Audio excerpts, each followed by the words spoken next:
저는 원래 농업과 관련된 법 전공이고요. 그래서 사실 처음에 80년대 말에 농업과 관련된 법을 전공해야 됐다고 결심을 했을 때는 남들 다 고시공부할 때 고시공부 하기 싫어서 그냥 공부 조금만 해도 티 날 수 있는 과목, 그럼 남들이 안 하는 과목을 해야지 공부를 조금만 해도 티가 나잖아요. 근데 우리나라에서 농업과 관련된 법을 하는 사람이 없어요. 그래가지고 해야 되겠다 이래가지고 농업과 관련된 법을 했는데 그때부터 해서 지금까지 35년이 지났는데 지금까지도 없어요. 그러니까 왜 그러냐면 농업과 관련된 문제를 하면 돈이 안 된다고 생각을 하니까 농업과 관련된 법 제도도 공부하는 사람이 없는 거죠. 물론 가뭄에 콩나듯이 있어요. 자기가 이제 농업 관련된 법 한다는. 근데 주로 그런 분들은 뭐냐면 조금 냉정하게 얘기를 하자면 정부에서 그런 거 관련된 무슨 정책 뭐 나오잖아요. 그럼 프로젝트를 준단 말이에요, 교수들한테. 그럼 이제 이 프로젝트를 따는 기간 동안 본인이 농업 전문가예요. 그래서 사실 농업과 관련된 법 하는 사람이 없고, 그래서 제가 이제 농업과 관련된 법을 주로 이제 하는데, 하다 보니까 강의를 하게 되고, 이제 강의를 하면서 이제 이런 걸 하게 되고요. 그래서 오늘 강의를 할 주제는 먹는 것과 관련된 거예요. 우리가 그러니까 뭐냐면 우리가 지금 왜 먹는 걸 가지고 고민을 해야 하나라는 거죠. 왜 하게 됐을까? 안 할 수도 있었는데 뭐 이런 거예요. 근데 기후위기, 요새 이제 기후위기 얘기 많이 하잖아요. 그래서 제가 요새는 강의할 때 항상 첫 시작에 이걸 화두로 던지는데, 기후위기 하면서 제일 중요한 게 뭐예요? 탄소 제로잖아요. 그렇죠? 기후위기 맨날 얘기하면 맨날 나오는 게 탄소 제로 얘기하잖아요. 그래서 탄소를 배출을 어디서 줄일 것이냐 이런 얘기를 하거든요. 하는데 보면 전 세계 통계를 보면은요, 농업과 먹을거리, 식량을 생산하는 이 과정, 그러니까 농사를 시작을 해가지고 그 다음에 밥상에 올라오기까지의 과정에서 나오는 탄소 배출량이 어떤 통계를 하면은 25%로 나오고 어떤 통계는 35%로 나와요. 먹는 것과 관련된 탄소 배출이, 전체 탄소 배출이에요. 그러면서 이제 어떤 사람들이 뭐라고 하냐면, 이런 사람들이 뭐라고 해요? 환경단체 사람들이. 와, 농업이 탄소 배출이 너무 심각하대. 그래서 심지어 환경단체에서 요새 막 논쟁처럼 붙고 있는 게 뭐냐면, 이렇게 탄소 배출하는 농사 짓지 말고 거기다가 탄소 배출을 줄일 수 있는 태양광 시설하자. 그러니까 지금에서 농민들이랑 지금 논쟁이 붙어가지고 난리잖아요. 이해해요? 근데 여기서 핵심은 뭐냐면 35%라는 게 중요하지 않다는 거예요. 왜 나머지 65% 얘기는 아무도 하지 않느냐는 거예요. 왜 35%만 가지고 이렇게 날리는 거죠. 근데 문제는 이 35%가 정말 포기해도 되는 것이냐? 이건 아니다라는 거예요. 왜냐면 먹는 거는 생존권이잖아요. 그럼 생존권과 관련돼서 어쩔 수 없이 배출되는 탄소를 다른 부문에서 감당을 해줘야 되는 거지, 생존을 위해서 어쩔 수 없이 탄소 배출되는 거를 포기하기 위해서, 탄소 배출을 줄이기 위해서 생존을 포기할 수도 없잖아요. 그럼 제일 좋은 건 뭐 환경을 오염시키는 건 인간이니까 인간만 다 죽으면 되나? 뭐 이런 거나 똑같은 거죠. 그래서 먹을거리와 관련돼서 저는 가장 안타까운 것 중에 하나가 뭐냐면, 농업과 특히 요새 뭐 논에서 농사를 지으면 거기 안에서 뭐 온갖 생물들이 자라다 보니, 그 논 생태계가 있거든요. 생물들이 자라다 보니 거기에서 나오는 메탄 가스가 뭐 장난이다. 그러면 논농사 짓지 말라는 건가? 그럼 우리는 뭐 밥 안 먹고 뭐 먹고 살 건가요? 진짜 이런 부분들이 복합적으로 있는 거죠. 근데 더 놀라운 건 뭐냐면, 우리나라로 돌아와서요. 이게 세계 통계예요. 우리나라로 돌아서 우리나라에서 농업과 식량 생산이 차지하는 그러니까 농업에 차지하는 탄소 배출량이 몇 프로나 될까요, 우리나라는?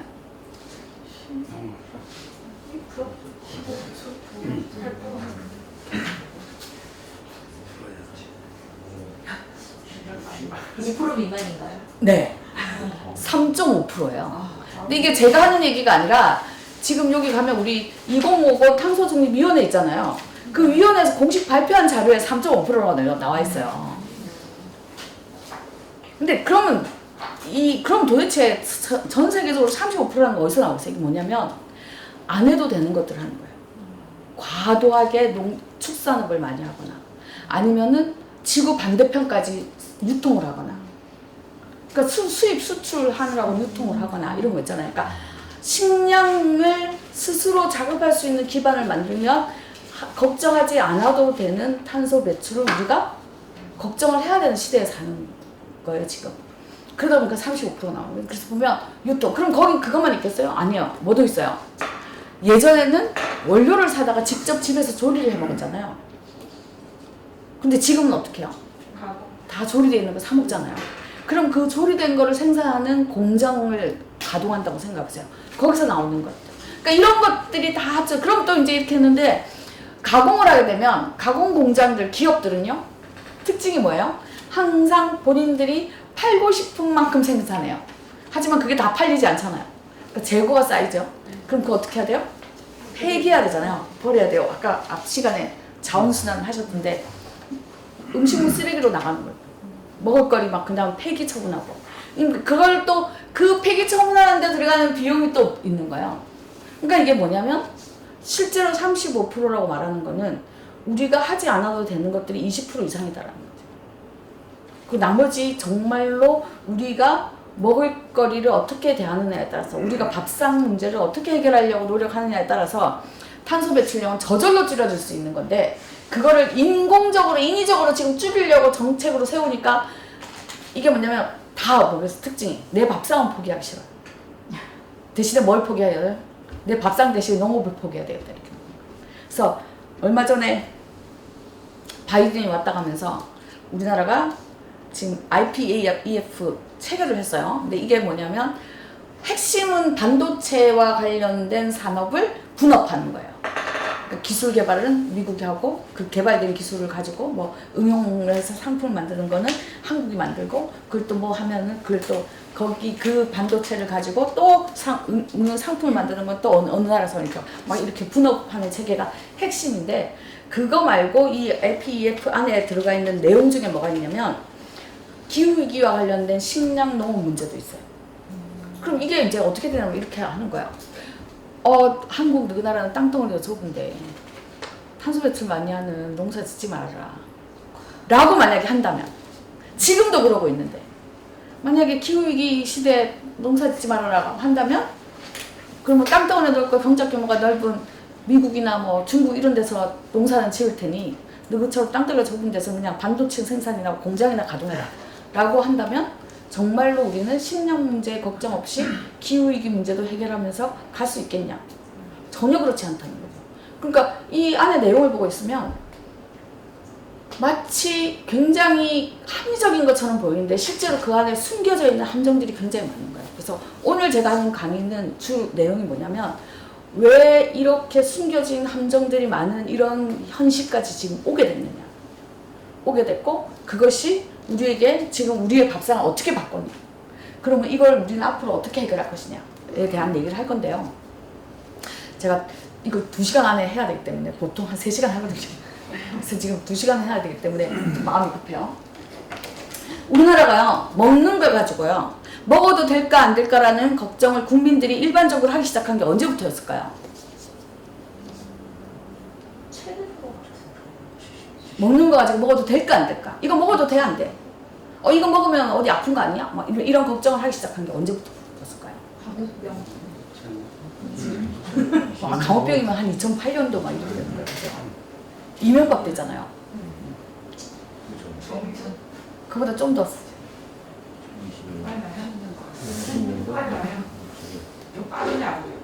안 들려요.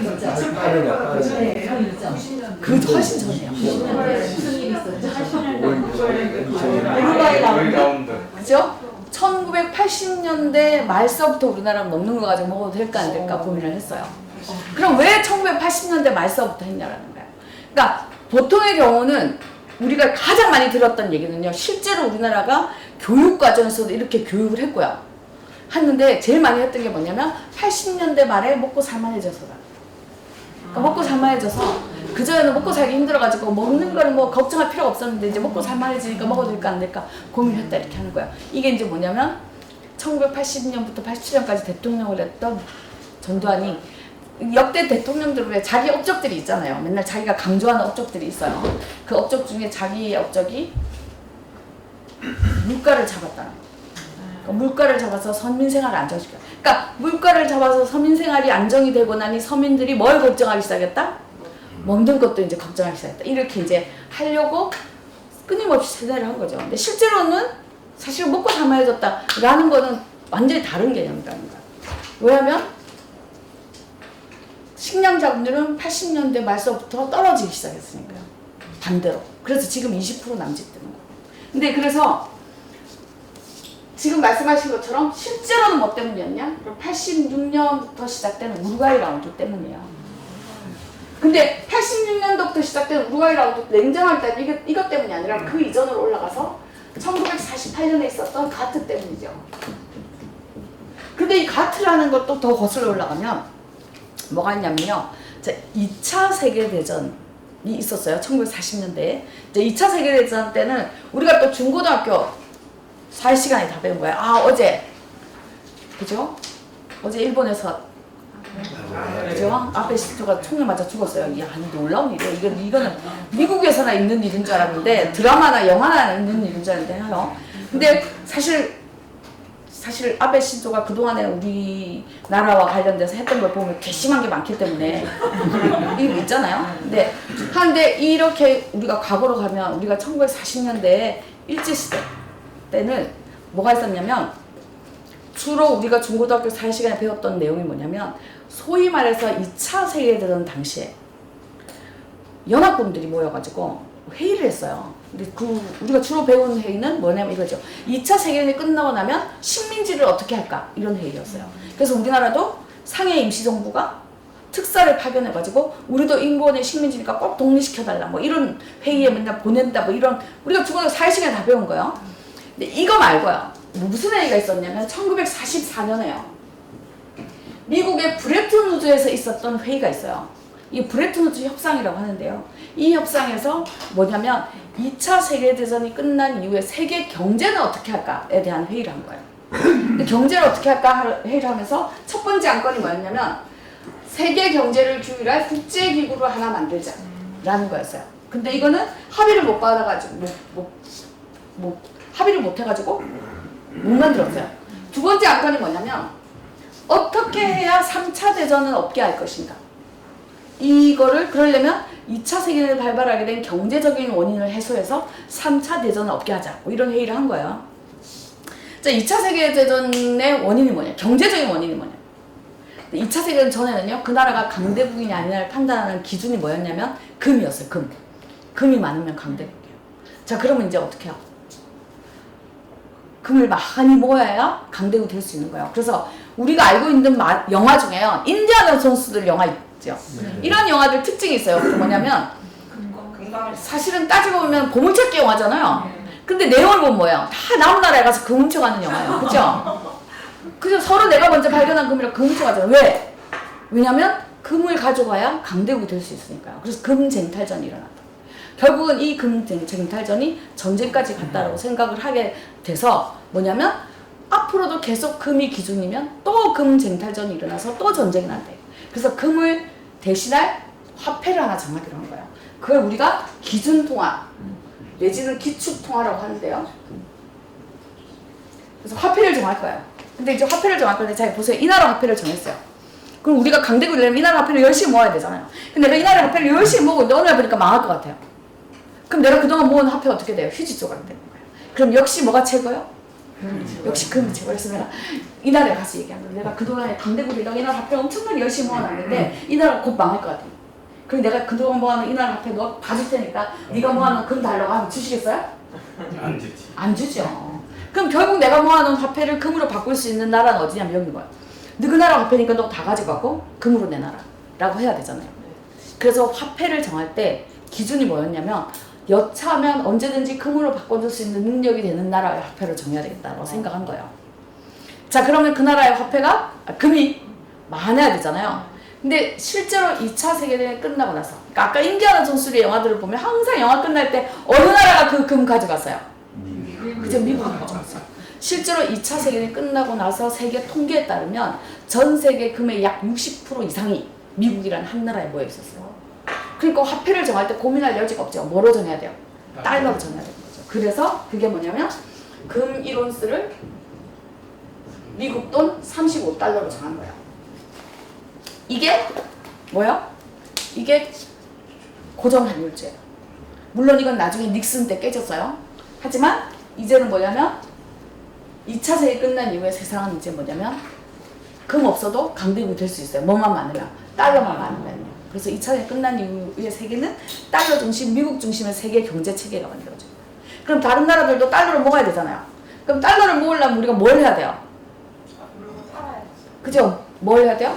무역을 해야 돼요. 수출을 해야 돼요. 그래서 달러 중심, 미국 중심의 세계 무역 체계가 만들어져요. 그럼 또 이렇게 하나의 무역 체계가 만들어지니까 이 무역 체계를 규율할 국제법이 필요한 거예요. 그래서 국제법을 만든 게 1948년 가트예요. 그래서 이거는 무역과 관세에 관한 일반 협정이에요. 그래서 자, 무역을 해서 달러 얼마든지 벌어요.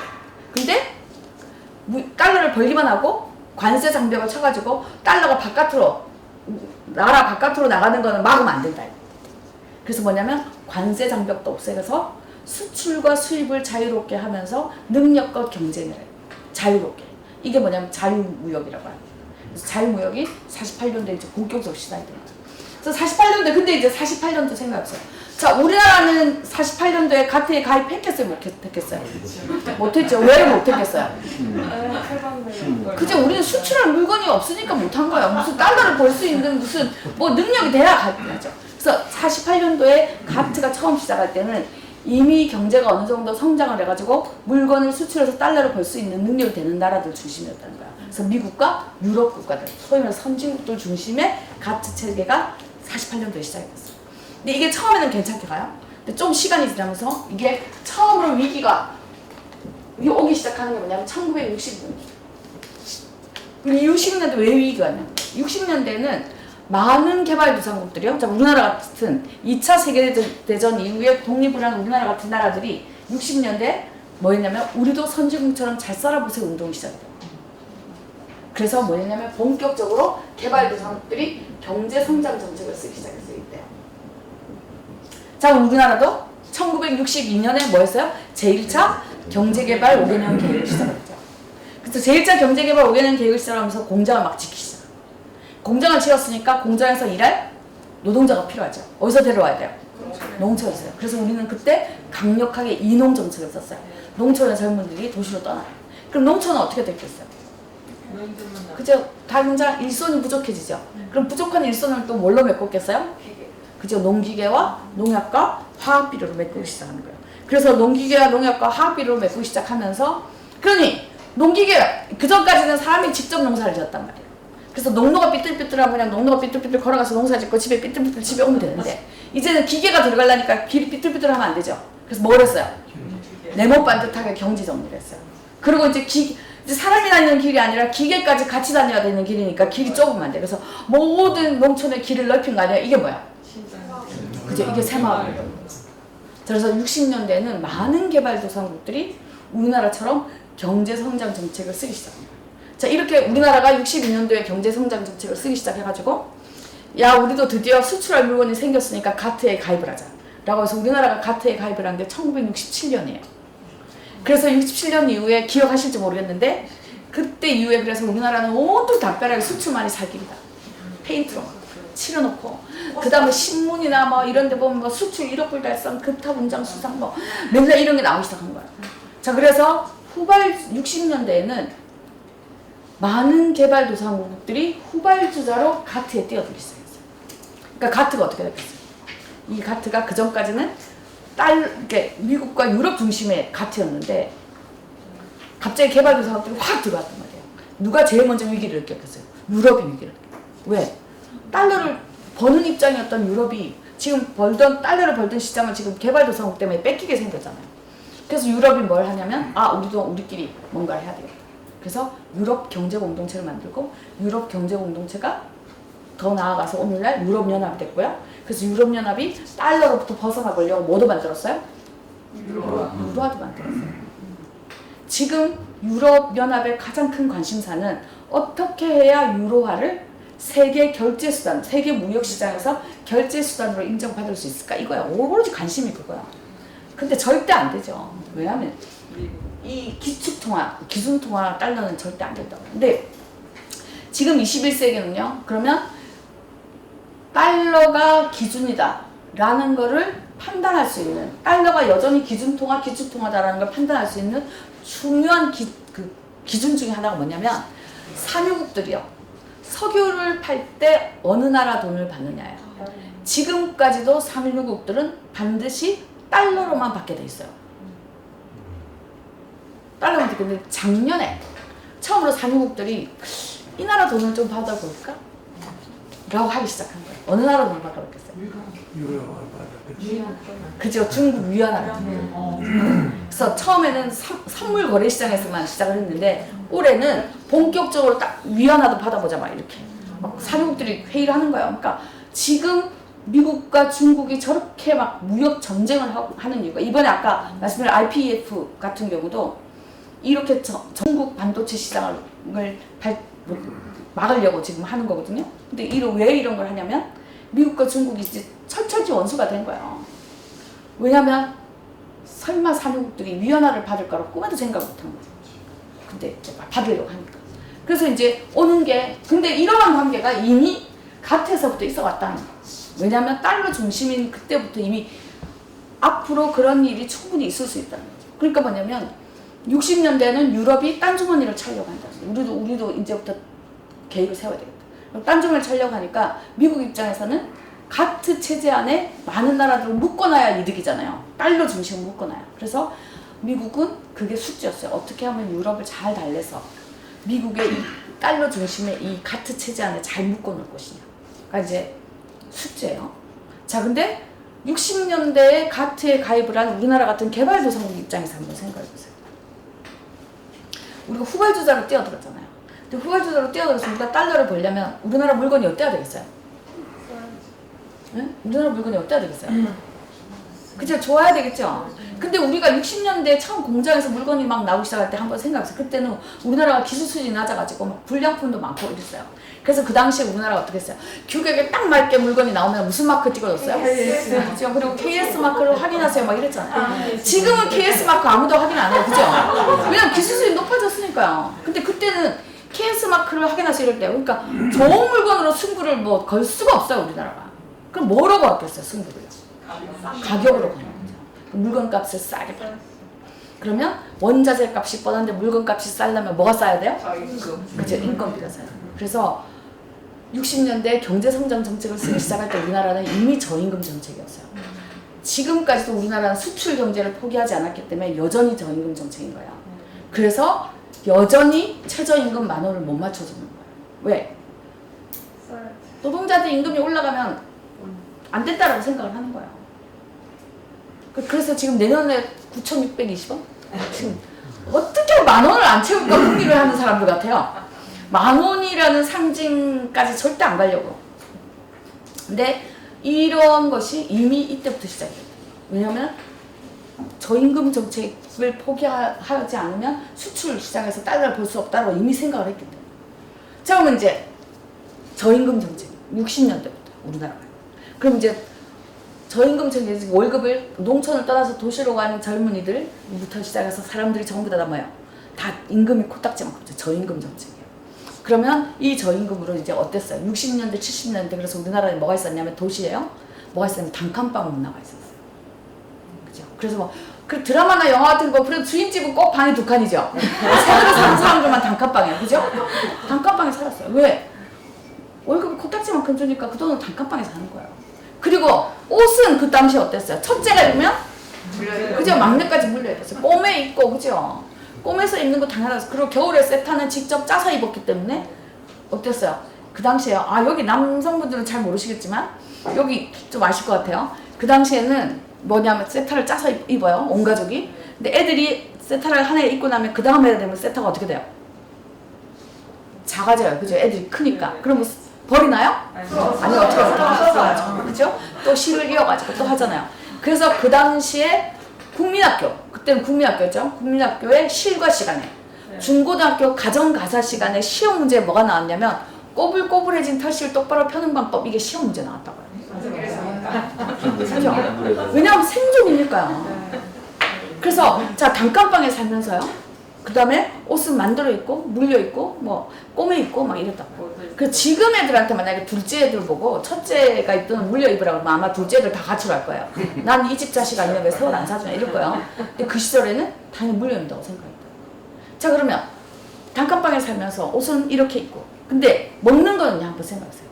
내가 오늘 한 끼 잘 먹었으니까 한 일주일 굶었다가 또 한 끼 먹고 또 일주일 굶었다가 또 한 끼 먹고 이게 안 되잖아요. 먹는 건 아무리 그래도 부자건 가난하건 남녀노소를 막론하고 매일 먹어야 되잖아요.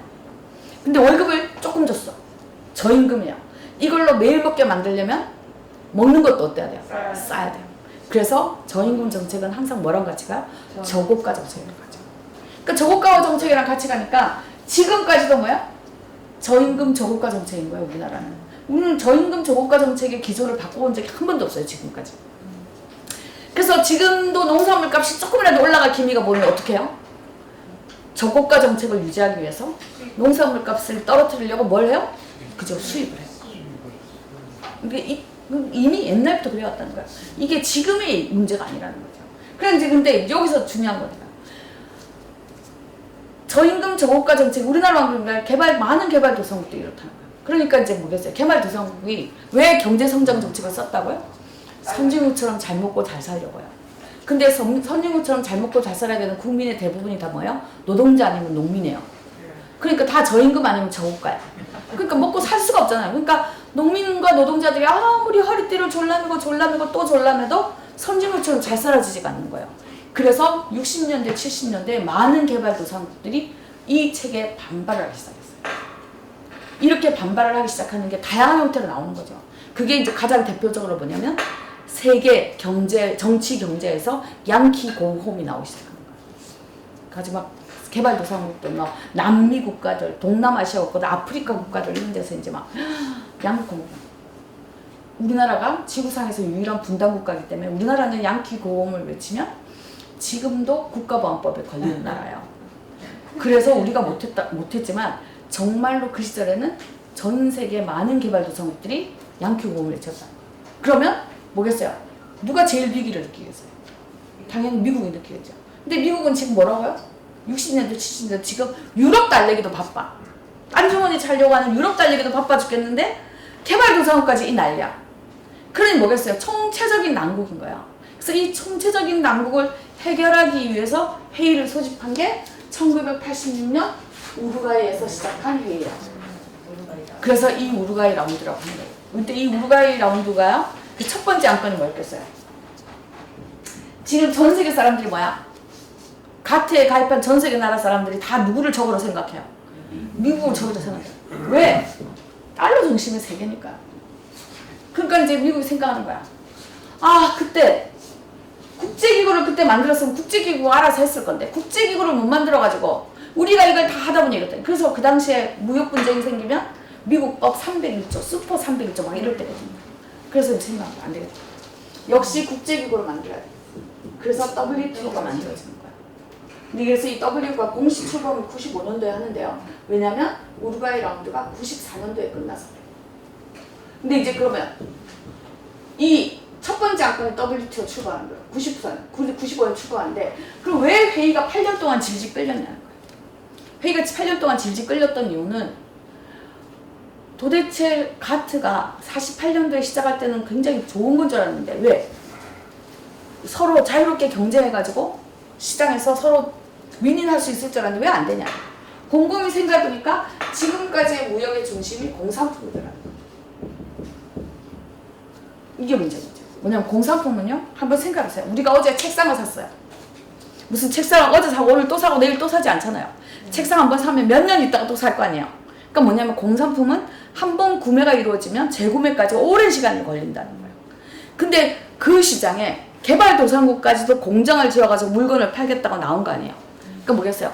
한 번 사면 다시는 안 사기 때문에 수요는 점점 줄는데 그걸 팔겠다는 공급은 나날이 늘어나는 거죠. 그러니까 어떻게 공급하고 수요가 완전히 공급이 포화 상태에 빠진 거죠. 이대로 가다가 가트는 망하겠다. 그래서 생각한 게 공산품 위주라서 문제다. 그러면 돈을 주고 사고 팔 수 있는 모든 시장을 다 개방하자 라고 한 거야. 우루과이라고. 그래서 1차 농축수산물 시장, 3차 서비스 시장, 지식재산권 시장, 자본투자시장, 노동시장 할 것 없이 다 열자라고 했어요. 근데 많은 나라들이 결사반대한 거죠. 아니 공산품 시장 하나라도 이렇게 힘든데 어떻게 시장을 더 개방하면 더 힘들어지다 결사반대했어요. 우리나라도 그때 뭐가 있었어요? 우루과이 라운드 반대 범국민운동본부라는 게 있었어요. 그러니까 이제 막 전세가 결사반대. 그래서 회의가 8년 동안 질질질질 끌린 거야. 이 추세로 가다가 회의 끝이 안 나. 그래서 뭘 했냐면 더 이상 안 되겠다. 뭔가 일단 1달러가 지어야 돼. 1달러가 짓는데 아무 시장도 개방하지 못한 채로 1달러가 지으면 공산품만 가지고는 가트는 망한다는 거야. 그래서 뭘 했냐면 숨통을 튀기 위해서 다른 시장은 못 열어도 숨통을 튀기 위해서 하나라도 시장은 열어야 돼. 어떤 시장을 열 거냐. 제일 좋은 게 뭐겠어요? 수요가 가장 확실한 시장. 계속 팔려야 돼요. 수요가 가장 확실한 시장이 뭐겠어요? 먹는 시장인 거죠. 그래서 우루과이 라운드 때 농축수산물 시장이 개발됐어요. 그래서 오늘날 우리가 우루과이 라운드 얘기하면 맨날 농산물 수입 개방 뭐 이렇게 얘기를 하는 이유 중에 하나가 뭐냐면 통과된 안건이 그거밖에 없어요. 그래서 나머지 안건을 또 통과시키려고 뭘 했냐면 회의를 했어요. 자, WTO가 출범하고 나서 자 나머지 시장 개방 못한 거 우루과이 라운드 때 개방 못한 거 마저 개방하자라고 회의를 했던 게 2001년 카타르 도하에서 시작한 도하 개발 아젠다예요. 근데 원래 이 회의는 5년 안에 끝내려고 했어요. 왜? 그 전에 이미 8년 동안 회의해 놓은 게 있으니까. 그래서 5년 안에 끝내려고 했는데요. 웬걸? 지금 22년인데 22년째 지금까지 하고 있어요. 22년 동안. 그래서 이미 전 세계 경제학자들이나 이런 사람들은 도하 개발 아젠다는 실패한 협상이다라고 이미 얘기를 해요. 하지만 자존심 때문에 실패했다라고 최종 결론을 못 내고 지금까지 회의를 하는 거예요. 근데 이렇게 계속 회의를 하다가 해결이 안 되니까 2006년도에 원래 도하 개발 아젠다가 끝날 거라고 생각했던 2006년도에 이 협상을 주도해왔던 미국이 방법을 바꾼 거예요. 야, 이 한꺼번에 왕창 전 세계 나라를 모아놓고 회담을 하니까 안 된대. 협상이 안 된대. 그럼 똘똘 뭉쳐가지고 안 되면 어떻게 해야 한대요? 각계급파해야 돼. 그래서 양자간 협상으로 돌아서는 거예요. 그래서 지금 우리가 양자간 협상을 상징하는 단어가 뭐냐면 FTA예요. 사실 FTA가 양자간 협상을 의미하는 건 아니에요. 여러 나라가 같이 해도 돼요. 하지만 지금은 이미 FTA를 양자간 협상의 의미, 다자간 협상, 많은 나라들이 한꺼번에 모여서 하는 다자간 협상하고 대비되는 개념으로 FTA를 써요. 그래서 FTA를 하는데 이 FTA를 지금 2006년에 미국이 안 되겠다. 각계급하자. 근데 이제 각계급파를 하기 위해서 이제 어느 나라랑 할까요? 미국이 지구상에서 좀 제일 만만하게 생각하는 나라가 있죠. 그래가지고 이제 한미 FTA가 체결됐어요. 근데 노무현 때 시작을 해서 그래서 2006년도 바로 시작을 해가지고 노무현 때 시작을 해서 이게 언제 이명박이 최종 사인을 했잖아요. 근데 이명박이 최종 사인을 했을 때 그때는 이미 우리나라가 한 EU FTA와 한중 FTA를 논의 중이었거든요. 중국과 EU 국가들은 논의 중이었는데 한미 FTA 최종 협정문이 발표가 되고 나서 전 세계를 발칵 뒤집어 놨어요. 우리나라가. 보니까 완전 대박인 거지. 그러니까 막 EU, 중국이 이렇게 한 거야. 왜? 미국은 다 해줬으면서 우리는 안 해준다고 여지껏 버틴 거야? 우리도 처음부터 다시 하자.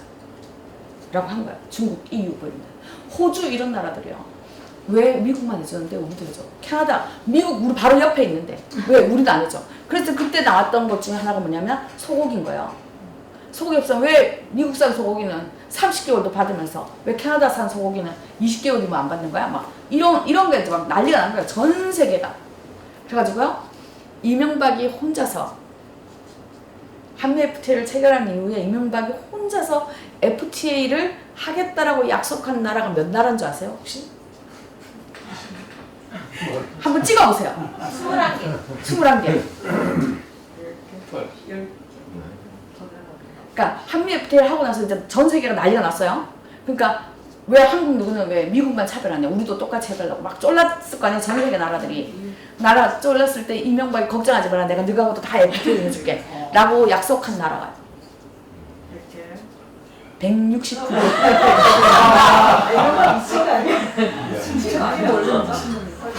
그걸 지금까지 하고 있는 거예요. 이명박이 약속을 해놓은 거를 지금 박근혜 때부터 해가지고 그러니까 계속 지금 우리나라가 지금 경제가요. 지금 심각하다고 사람들이 말을 하는데 우리가 개인이 체감하지 못하잖아요. 잘. 개인이 체감하는 건 그냥 시장에 장 보러 갔는데 농산물 값이 올라간다 뭐 이런 거 가지고 체감을 하니까 농산물 값만 내리면 마치 괜찮아질 것처럼 생각하는데 실제로 그게 아니라 우리나라는 총체적인 나오는 거예요. 이미 이명박 때 이렇게 만들어 169개국이면 전 세계 반도 넘는 나라잖아요. 자 어쨌든 그래서 이제 지금 막 가고 있는 거예요. 지금 한없이 가고 있어요. 지금 CPTPP까지 가는 거 아니에요? 지금 이제 가고 있어요. 근데 그래서 95년도 WTO가 출범하면서 농축수산물 시장이 개방됐다. 근데 아까 제가 그랬잖아요. 이건 일괄 타결 방식이기 때문에 타결이 돼서 94년도에 최종 타결이 됐기 때문에 그러면 그때 시장이 열리는 거예요. 그럼 왜 우리는 80년대 말서부터 고민을 했냐? 뭐냐면 86년대 우리나라가 시작이 됐는데요. 그 다음에인 87년도에 미국이 우리나라한테 이렇게 한 거예요. 시장이 열릴 것 같은데 누구부터? 농산물 시장 우리한테 개방해라 이렇게. 그래서 미국이 우리나라에게 본격적으로 농산물 수입 개방 압력을 하기 시작합니다. 87년도에. 그래서 87년도에 처음으로 우리나라가 미국의 이 개방 압력 때문에 농산물을 수입하기 시작했어요. 본격적으로. 그 전에는 수입 농산물이 없었나요? 아니요. 그 전에도 수입 농산물이 있었어요.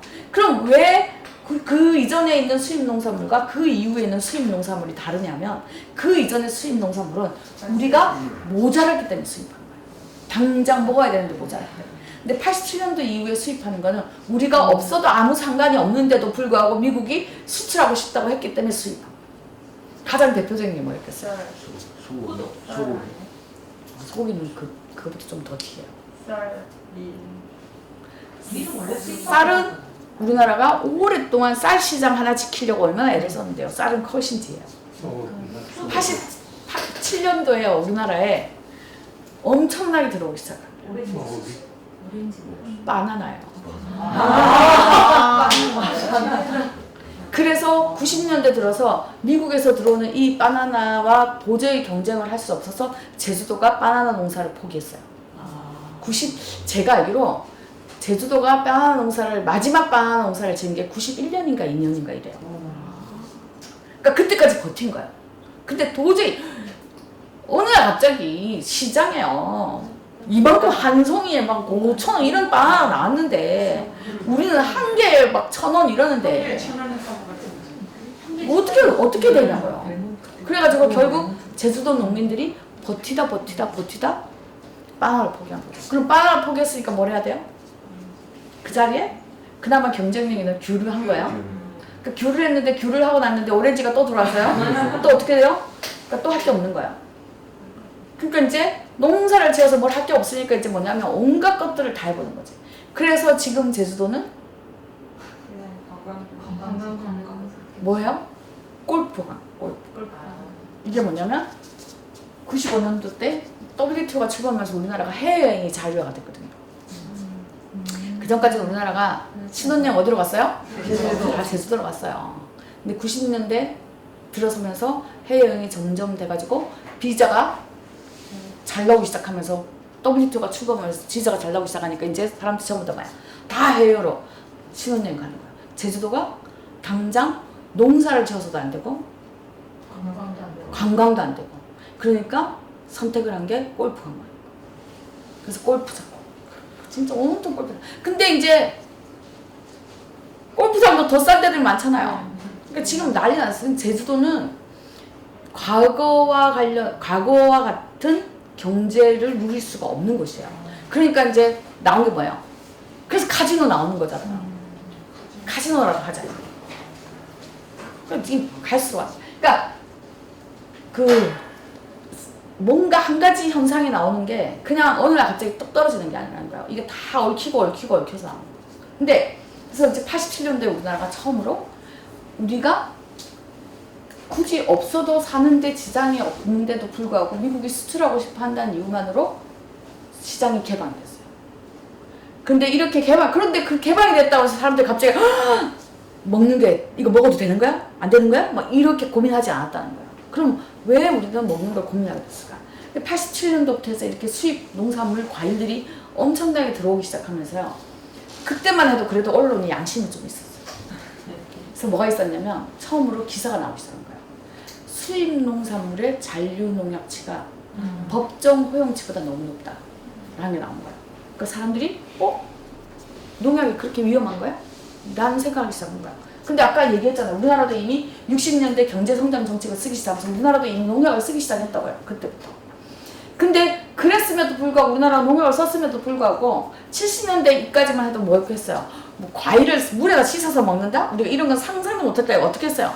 사과 같은 거 그냥 그죠? 바지에 따라가서 그냥 아무 닦아가지고 먹었지. 누가 물에다 지금처럼 씻어서 뭐 껍질 까서 이러지 않았다고요. 그러니까 그러면 잔류농약치라는 이 기사가 나오면서 사람들이 어떻게 바뀌었냐? 그래서 사람들이 농약이 이렇게 위험한 거였어. 우리는 그냥 그동안 그냥 대충 먹었는데? 라고 생각한 거죠. 근데 그러면 왜 잔류농약치가 중요하냐면요. 어떤 나라나 자국의 식문화에 따라서 잔류농약치 기준이 다 따로 있어요. 우리는 밥을 먹는 민족이니까 쌀에 대한 잔류농약치 기준이 제일 엄격해요. 왜? 왜냐면 잔류농약치가 낮아도 많이 먹으니까 몸으로 흡수하는 게 훨씬 많아지잖아요. 그래서 나라마다 식문화에 따라 식습관, 식문화에 따라서 잔류농약치가 다 다르거든요. 근데 나라마다 있다. 근데 이제 그걸 하는데 농약이 주로 휘발성 농약이에요.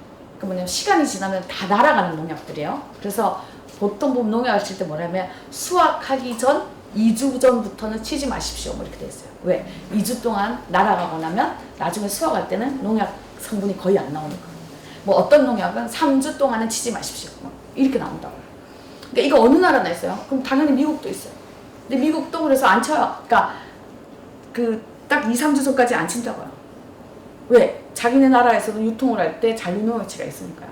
자, 근데 이게 한국에 왔어요. 배에 실으면 실는 그 순간부터는 미국에서 유통하는 게 아니죠. 그러니까 미국의 잔류농약치를 안 따라도 되잖아요. 그래서 뭘 하냐면 근데 80년대 이때만 해도 지금처럼 냉장, 냉동 시설이 잘 돼 있을 때가 아니란 말이에요. 근데 이게 배를 타고 지구 반대편까지 와야 돼요. 그러니까 어떻게 해요? 어마어마한 농약을 치는 거죠. 그럼 어떻게 하냐면 컨베이어 벨트에다가 굴려가지면서 위에서 샤워로 뿌리고.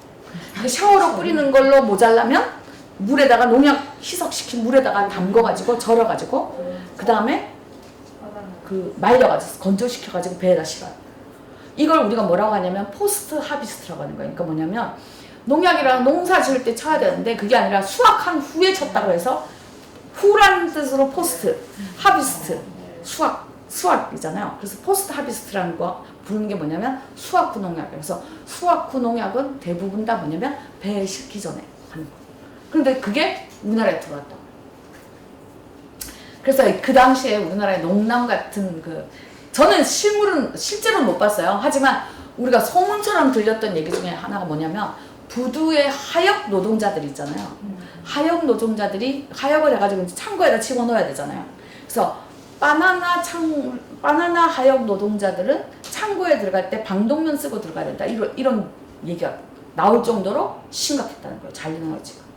그래서 잔류농약치 문제가 터진 거야. 그러니까 사람들이 생각하는 거, 잔류농약치가 이렇게 위험한 거야? 그럼 어떻게 해야 되지? 근데 이게 두 갈래의 모습을 나타내는 거예요. 80년대 말에. 자, 그러면 잔류농약치가 위험해. 그럼 나는 이제부터 농약 친 거를 먹을 수가 없어. 나는 농약 안 친 걸 먹어야 되겠어. 그럼 뭘 먹어야 돼요? 농약 안 친 걸 먹으려면 뭘 먹어야 돼요? 그죠? 그래서 이때 80년대 말에 우리가 처음으로 농약이 이렇게 위험한 거 어떻게 해야 되지? 내가 뭘 먹어야 되지? 라고 하면서 한쪽에서는 나는 이제부터 유기농 먹어야 되겠다 라는 사람들이 생각하기 시작했어요. 자, 그래서 이 유기농 운동은 주로 뭐냐면 소비자 단체들이 시작한 거예요. 그래서 유기농 먹자, 농약 안 친 거 먹자. 그래서 이게 오늘날에 생협이나 한살림 이런 데들이 다들 이제 이렇게 하는 거예요. 근데 수입 농산물의 잔류농약치가 이렇게 위험하단 말이야? 그럼 난 수입 농산물 안 먹고 앞으로는 뭐 먹어야 되겠다? 국산만 먹어야 되겠다 라고 생각하는 거죠. 그럼 국산만 먹어야 되겠다라고 생각하니까 이건 누가 주로 했겠어요? 이거는 농민들이 중심이다. 그래서 농민들이 주력할 때 국산을 먹으려면 어떻게 해야 돼요? 식량 작업률을 보장받아야 되는 거죠. 그래서 여기서 식량 작업률 이게요 80년대 말에 우리나라가 실제로 있었던 일이에요. 근데 80년대 말에 이 두 갈래 길이 갈리면서요 사실은 야 이렇게 가다가는 둘이 영영 못 만나겠다 라는 걱정을 했어요. 왜냐면 유기농을 먹어요 소비자들이. 아 난 유기농 먹을 거야 이제부터. 그래가지고 이제 80년대 말서부터 서서히 유기농 먹겠다는 사람이 나오고 그래서 생협 한살림이 90년대 되면서 엄청 발전을 했잖아요. 하고 나니까 그 다음 이제 내가 어지간한 건 유기농을 먹는데 아 유기농으로 못 먹는 게 생긴 거야. 뭐야 우리나라에서 생산 안 되는 거 100% 수입에 의존하는 거는 유기농을 먹을 수가 없는 거지. 그래서 뭘 수입하기 시작했겠어요? 우리나라에서 설탕을 뭐야 설탕은 100% 수입에 의존하니까요. 그 설탕 대신에 뭘 해야 되겠어? 유기농 설탕을 안 먹어야 되겠다. 그래서 유기농을 수입하는 시대가 온 거야. 그러면 설탕을 수입을 하고 나니까 설탕만 수입하나요? 그 다음번에 뭐 온갖 게 다 있어요. 예전에는 그래서 설탕이 귀할 때는 집에 손님이 오시면 설탕물 타줬잖아요. 근데 이제 설탕물이 이제 더 이상 귀하지 않고 나서부터는 집에 손님 오시면 뭐 타줬어요? 커피를 타줬죠. 그러니까 뭐야? 커피도 유기농으로 먹어야 된다. 그럼 어른이 커피를 유기농으로 먹을 때 아이들은 또 뭘 유기농으로 먹어야 되겠어요? 코코아를 유기농으로 먹어야 된다. 그러니까 우리는 우리나라에서 생산이 되잖아요. 지금 우리나라에서 생산 안 되는 것 같아요. 커피, 코코아. 그러니까 뭐냐면 수입이 나날이 늘어나는 거야. 그러니까 점점 유기농을 막 수입해가지고 나는 유기농만이 살 길이야. 나는 유기농만 먹고 살 거야. 라고 수입 유기농이 막 늘어나고 있어요. 근데 농민들은 뭐예요? 어쨌든 우리 땅에서 나는 것, 뭐가 우리가 생산하고 우리가 땅에서 나는 먹어야 된다 하는 거예요. 그러니까 이쪽으로 가고 있어요. 그러니까 점점 거리가 멀어지는 거예요. 그래서 죽을 때까지 못 만날 줄 알았어요. 우리 진짜 이거 고민 많이 했거든요. 어떻게 해야 되나? 이 간극을 어떻게 메워야 되나? 라고 많이 했는데 여러 가지 사건들도 많았지만 다행히 이 간극을 메울 수 있는 사건, 사고들이 연이어 일어나면서 이제 드디어 두 가지가 하나의 선에서 만나기 시작한 거예요. 그게 뭐냐면 오늘날 얘기하는 식량주권 운동이에요. 사실 식량주권이라는 단어는요. 95년도에 농축수산물 시장이 개방이 되고 나서 1996년에요. 그럼 이제 시장이 개방이 됐잖아요. 농축수산물 시장이 개방했어. 그럼 앞으로 농업 생산을 어떻게 해야 되나? 라고 해서 농업 생산을 책임지고 있는 국제기구가 식량농업기구에서 회의를 소집한 거예요. 그래서 이거 식량정상회의라고 하는데요. 그걸 96년에 처음 시작했어요. 이탈리아 로마에 본사가 있으니까 이탈리아 로마에서 했는데 96년도에 식량정상회의를 각국의 정부가 모여서 하고 있는 동안에 그때 회의의 내용은 뭐였냐면 이렇게 시장이 개방된 마당에 그러면 누가 생산을 하건 전 세계가 생산하는 총량만 맞으면 그 총량을 나머지를 무역으로 수입 수출해가면서 해결해가지고 식량 문제를 해결하자. 이게 식량농업기구의 지금까지의 입장이에요. 근데 무역을 해서는 안 된다. 먹는 거는 생존권이기 때문에 사고 파는 무역의 상품처럼 다루어서는 안 된다라고 주장을 했던 게 이 식량정상회의라는 바깥에서 비아캄페시나라는 단체가 주장하는 거죠. 데모를 한 거죠. 지금 비아캄페시나는 우리나라에서 전국 농민의 총연합이랑 총연맹이랑 전국 여성농민의 총연합 두 개가 지금 가입이 돼 있어요. 근데 이 당시에는 뭐 가입이 안 됐었지만 어쨌든 96년대 이 비아캄페시나라는 국제 농민단체가 한 거예요. 그때 처음으로 쓴 단어가 식량주권입니다. 그러니까 국민이 무엇을 어떻게 먹을 것인가를 스스로 선택하게 결정할 수 있는 권한은 국민에게 있다라는 의미의 식량주권이라는 단어를 얘기를 했어요. 근데 그때만 해도 사람들이 별로 관심이 없었어요.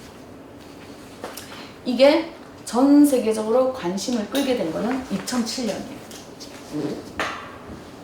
지금 2007년도 이후에는 이 2007년도가 뭐였냐면 2008년도가 소위 말해서 미국발 금융위기가 왔던 때잖아요.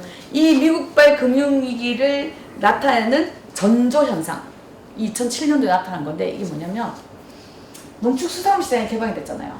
근데 공산품 시장은 공장을 10시간 가동하면 10개가 나와요. 그럼 20시간 가동하면 20개가 나오죠. 딱 계산이 되잖아요. 근데 농축수산물은 그게 안 되잖아요. 자연환경 조건에 따라서 수확량이 맨날 바뀌잖아요. 그러니까 사람이 이렇게 노력한다고 해서 노력한 만큼 수확량이 나오는 게 아니라고.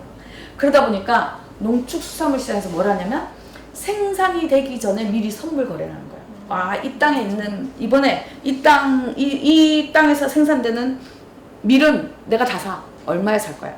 딱 이렇게 하는 미리 선물 거래가 심기 전부터 이루어진다는 거예요. 근데 심기 전이니까 순전히 예측으로 이루어지는 거잖아요. 근데 예측으로 이루어지는데 이게 이제 곡물 기업들이 농축수산물 시장이 개방되고 나서 완전히 세계 식량 시장을, 식량 가격을 들쑥날쑥하는 이 곡물 기업 몇 개가 이걸 완전히 좌지우지하게 되는 계기가 되는 거죠. 근데 가장 유명한 회사가 카길이에요. 카길, 뭐 코나그라 뭐 이렇게 많이 있어요. 근데 카길 같은 이런 기업들이 이제 그 해에 전 세계 식량 가격이 얼마인지를 결정하는 거예요. 근데 문제는 뭐냐면 식량 자본율이 높으면 전 세계 식량 가격이 얼마가 되든지 간에 우리는 국내에서만 유통하면 되니까 걱정 안 해도 되잖아요. 근데 그게 아니라 우리가 식량 자본율이 떨어지면 수입을 해야 되니까 수입하는 거는 국제 곡물 가격에 영향을 받는다는 거예요. 그러니까 이 카길이 정하는 금액에 내 마음대로 휘둘리는 거죠. 근데 2007년도에 무슨 일이 있었냐면 쌀값이 연초에 갑자기 폭등을 한 거예요. 그럼 이 쌀값이 폭등을 하면서 어떤 일이 생겨나는 거예요. 쌀값 폭등인데 전 세계에서요.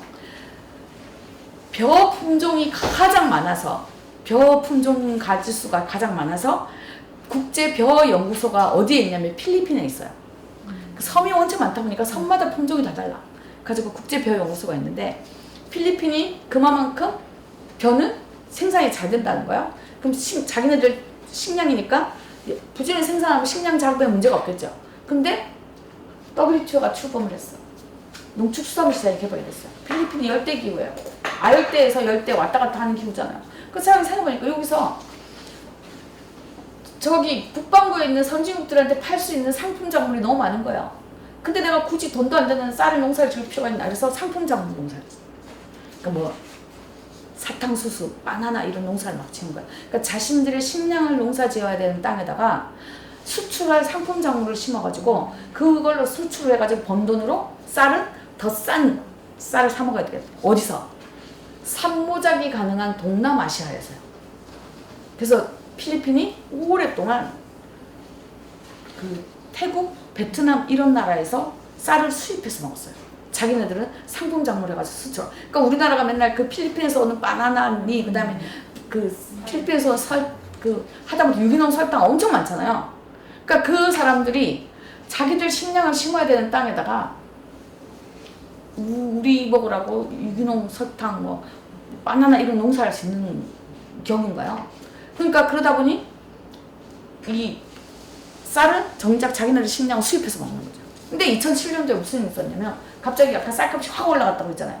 그러니까 태국하고 베트남이 생각하는 게 뭐야? 아직 심지도 않았는데 쌀값이 올라가네? 혹시 올해 무슨 일이 생기나? 뭔가 우리가 알지 못하는 기상이변이 또 올 수도 있겠는데? 라고 생각해서 뭐냐면 쌀 수출 금지를 해버렸어요. 그럼 필리핀이 어떻게 됐겠어요? 쌀을 구할 데가 없는 거죠. 그래서 폭동이 일어나기 일부 지점까지 가서 결국은 필리핀이 뭘 했냐면 국가에서 정부에서 비축해 놨던 거 있잖아요. 정부 비축금을 풀어가지고 국민들한테 배급을 해줬어요, 쌀을. 근데 이게 제가 필리핀 예를 들어서 그렇지 이게 전 세계적으로 이런 나라들이 여러 군데가 있었다는 거예요. 이때 뭐 IT 뭐 이런 데 폭동이 실제로 일어나는 나라들도 있고 막 그거를 보면서 사람들이 처음 깨달은 거예요. 별거 아닌 줄 알았는데 아니구나. 우리가 식량을 포기하면 무슨 일이 닥칠지 모른다. 그래서 2007년도에 전 세계적으로 식량 주권에 대한 관심이 엄청나게 높아진 거예요. 우리나라도 이때 같이 높아졌어요. 그래서 안 되겠다.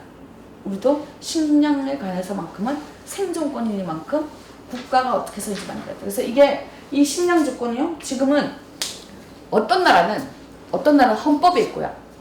어떤 나라는 식량 주권과 관련된 법을 만들어 가지고 있어요. 그래서 우리도 지금 이 식량 주권을 어떻게 해서든지 넣어보려고 했는데 2016년에요? 2016년에 우리가 막 탄핵 국면에 헌법 개정하자는 얘기 나왔었잖아요.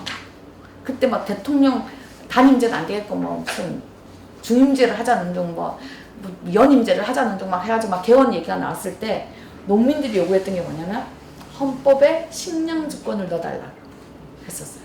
그래서 농민헌법이라는 이름으로 식량주권이라는 단어를 넣어달라고 했거든요. 근데 그 헌법에 식량주권을 넣어달라는 얘기를 2016년 농민들이 했던 가장 큰 이유는 뭐냐면 우리나라가 헌법 마지막으로 개정한 게 언제예요? 87년이에요. 87년이잖아요. 1987 영화에도 나왔잖아요. 그 대통령 직선제 개헌을 한 거잖아요. 근데 대통령 직선제 개헌만 있는 게 아니라요. 그 헌법 안에 뭐가 있었냐면 처음으로 최저임금 제도가 들어갔어요. 그 헌법에 최저임금 제도가 들어갔다는 얘기는 뭐냐면 최저임금을 국가가 책임지겠다는 얘기예요. 그래서 지금도 최저임금은 정부가 정해요. 그래서 정부가 최저임금 정할 때쯤 되면 지난 토요일인가요? 7월 2일날 전국에 있는 노동자들이 와가지고 여기 서울 시내에서 그 노동자 대회 했잖아요. 왜 하냐면은 이때가 다음 해에 최저임금을 정하는 때거든요. 그러니까 정하기 전에 최저임금을 올려달라고 시위를 하기 위해서 올라오는 거예요. 그 사람들 막 이래요. 왜 노동자들이 자기 기업에 가서 임금 얘기 안 하고 왜 정부에 와가지고 임금 얘기하는 그게 아니라 정부에 와서 얘기를 해야 되는 거예요. 왜냐하면 헌법에 최저임금 제도가 들어가 있으니까. 그래서 2016년에 농민들도 식량주권을 헌법에다 넣자 우리도. 그래야 국가가 적어도 식량 문제에 대한 책임을 질 것이다 라는 기대를 한 거죠. 근데 헌법 개정을 못했잖아요 우리가 그때. 지금까지 못했으니까 이제 못하는 거야. 하지만 어쨌든 2007년부터 식량주권이 전 세계적으로 중요한 문제가 됐다는 거예요. 그러면서 이제 지금은 하나로 가는 추세예요. 아직까지도 제 욕심에는 이거보다 더 빨리 똘똘똘똘 뭉쳤으면 좋겠는데 아직까지도 노동자하고 소비자하고 농민들이 이게 정말 한마음 한뜻으로 뭉치기에는 아직도 힘들어요. 왜냐하면 여전히 농산물 값이 올라가면 국민의 또 상당수가 노동자들인데 노동자들은 진짜 농산물 제대로 소비하기가 제대로 먹기가 힘들잖아요. 농산물 값이 올라가. 그러니까 이런 갈등이 아직도 있기 때문에 아직까지도 양해는 안 차지만 그럼에도 불구하고 어쨌든 소비자와 농민들이 함께 갈 수 있는 길이 2007년부터 열렸다는 거죠. 그나마 다행인 거예요. 그리고 그래서 그때 이후로 지금까지 끊임없이 이 문제를 어떻게 같이 해결할 것인가 고민을 하는데요. 자, 그러면 이러한 과정으로 가고 있는데 그러면서 80년대 말서부터 이렇게 갈라지기 시작하면서 그럼 우리는 이때 왜 이때부터 그럼 밥상을 고민하기 시작한 많은 국민들이 밥상을 고민하기 시작합니다. 단순히 수입 농산물 때문에 이건 아니다. 자, 이제 보세요. 수입 농산물이 들어와요. 농산물 들어오는데 가트도 마찬가지고요. 우루과이 라운드, WTO, DDA, FTA, CPTPP까지 다 똑같아요. 이건 뭐냐면 정부 간 협상이에요. 정부 간 협상이라는 건 뭐냐면 타결이 됐다라고 했을 때는 정부가 하는 일은 타결된 내용에 따라서 법 제도를 만들면 돼요. 그럼 그 법 제도에 따라서 수입 수출을 하는 건 누가 해요? 기업. 그죠? 기업이 하는 거예요. 그럼 이제 기업이 하겠냐? 이제 여기서 이제 보세요. 자, 80년대 말. 지금도 마찬가지예요. 예를 들어 볼게요. 자, 우리 집에 김치가 떨어져요. 김치가 떨어져요. 그러면 어떻게 해요? 자, 김치 떨어지면 어떻게 하세요? 안 떨어져서 몰라요. 직접 담그시는 거 아시죠? 자, 그럼 김치 담아야 돼요. 그 다음에 또요. 자, 우리 양심껏 대답해 보자고요. 자, 김치가 떨어지면? 그죠? 어디요? 그죠? 전화해서 사요. 사 먹으러 가죠. 사러 가 주문해요. 택배 주문하고 요새 막 배달 주문해요. 또요. 저는 개인적으로 아는 언니들한테 얻어먹어요. 저 이제 옛날에는 시어머니랑 같이 살 때는 시어머니가 그 다음에 시어머니 돌아가시고 나서 우리 엄마가 그러다 우리 엄마도 이제 힘들다고 그러셔가지고 이제 요새는 동네 언니들한테 얻어먹어요. 근데 그때도 마찬가지. 지금은 이렇게 여러 가지 길이 있지만 80년대 말에도 마찬가지였다. 자, 그러면 김치가 떨어져요. 그때는 그래도 대세가 뭐예요? 직접 담아 먹는 게 대세였죠. 그럼 김치가 떨어졌으니까 제일 먼저 뭐부터 해야 돼요? 시장에 배추를 사러 가야 돼, 그죠? 배추를 사러 갔더니 수입 배추밖에 없어. 국산 배추가 없어요. 자, 그러면 몇 명이나 되는 소비자들이 수입 배추라도 사서 나는 김치를 담아서 먹을 거야 라고 했겠어요. 그죠? 80년대 지금도 가정에서 부엌을 책임지고 있는 사람들이 가족들을 먹일 거를 사면서 일부러 수입 농산물을 사는 사람은 없다는 거예요. 그 80년대 말은 말할 것도 없죠. 그러면 수입을 했어. 기업이요? 수입을 해가지고 싸니까 잘 팔릴 줄 알고 수입을 했는데 웬걸? 소비자들이 정작 수입 농산물을 쳐다본 거예요. 그럼 어떻게 했어요? 공산품은 두고두고 팔아도 되잖아요. 하지만 농축수산물은 단기간 내에 팔아야 되잖아요. 그러니까 기업이 어떻게 했어요? 한 번 수입했는데 안 팔려. 그럼 그 다음에 또 수입하겠어요? 안 해요. 안 하면 이제 어떻게 해요? 안 하면 수출을 기대했던 기업들이 어떻게 하겠어요? 저 나라가 수입하려는데 안 하네? 그래가지고 자기 나라 정부한테 일러주는 거지. 야, 쟤네들이 수입하려니까 수입을 안 한다? 그럼 그 정부가 어떻게 해요? 수입하기로 한 정부를 WTO에 제소를 하는 거예요. 그럼 WTO 제소를 해요. 그럼 WTO에서 왜 너희는 수입하기로 하고 수입을 안 하냐? 그럼 수입하기로 했던 나라들이 뭐라고 하느냐? 우리는 약속대로 법 제도 다 만들었대. 문제는 기업이 돈이 안 돼서 수입을 안 하는데 돈이 안 돼서 기업이 수입 안 하는 그 기업한테 강제로 수입하게 할 수가 없다 라고 버틴다는 거야. 그래서 WTO가 지금 WTO에 제소되는 사건들이 실제로 실효성이 하나도 없다고 맨날 하는 이유 중에 하나가 이거야. 뭐냐면 기업을 강제할 방법이 없기 때문에. 왜냐면 실제로 무역을 하는 것은 국가가 아니고 기업이기 때문에 돈 안 되면 안 한다는 거야. 그러니까 안 되는 거야. 그래서 WTO에 제소되면 맨날 제소해봤자 승소를 해도 소용없고 패소를 해도 별 차이 없이 간다는 거죠. 문제는 그렇지 않다. 우리나라 WTO에 제소돼. 우리나라 지구상에서 유일한 분당. 그래서 어떻게 해요? 우리나라는 기업이 수입 안 하는데 어쩌라고 이 말을 못하는 거예요. 그래서 어떻게 해요? 그래서 우리나라는 다른 나라하고는 달리요. 정부가 직접 수입을 해요. 정부가 직접 수입하니까 뭐야? 국영무역이지. 우리나라는 엄청나게 많은 수입 농산물을 국영무역으로 들여온다는 거야. 그래서 우리는 의무 수입량 이런 거를 기업에다 의존하지 않아요. 의무 수입량은 무조건 정부가 다 미리 수입해요. 자, 우리가 약속한 걸 다 수입한다. 라고 해서 지금 쌀이 계속 수입돼서 들어오는 것도 다 국영무역으로 들어오는 거야. 그래서 이제 수입 농산 들어온대. 예전에는 이거를 농협에다 위탁을 했어요. 정부가 직접 수입 못하니까 농협한테 했는데 지금은 아예 농수산식품유통공사를 만들어가지고 농수산식품유통공사에서 직접 수입해요. 그래서 이 농수산식품유통공사가 나주로 이사를 갔단 말이에요. 그래서 농민들이 가끔씩 나주에 가서 데모를 하는 이유가 그것 때문이에요. 거기서 농수산식품유통공사가 있으면서 거기서 국영무역을 하기 때문에 국영무역 한 앞에 가지고 쌀 수입하지 마라, 뭐 수입하지 마라 라고 데모하는 게 거기서 하는 거예요. 근데 수입 농산물 들어왔어요. 근데 아까 엄마들이 그죠? 부엌을 책임지고 있는 이 사람들이 수입 농산물을 안 사. 가족들을 위한 밥상을 차리기 위해서 수입 농산을 안 사는데 그동안에 기업이 수입하는 농산물들은 내가 믿을 수가 없어서 안 샀는데 정부가 직접 수입하는 걸 보니 믿음이 확 간다. 이제부터 내가 수입 농산물을 먹어야 되겠다. 이렇게 바뀌겠어요? 아니지. 여전히 정부가 수입했다고 해도 안 팔리는 거예요. 그러니까 뭐냐면 80년대 말서부터 우리나라 정부는 약속된 물량을 수입한 걸, 의무 물량을 수입한 거를 어떻게 해서든지 처분을 해야 되는 게 정부의 숙제였어요. 이때부터. 이걸 이제 어떻게 처분할 거예요.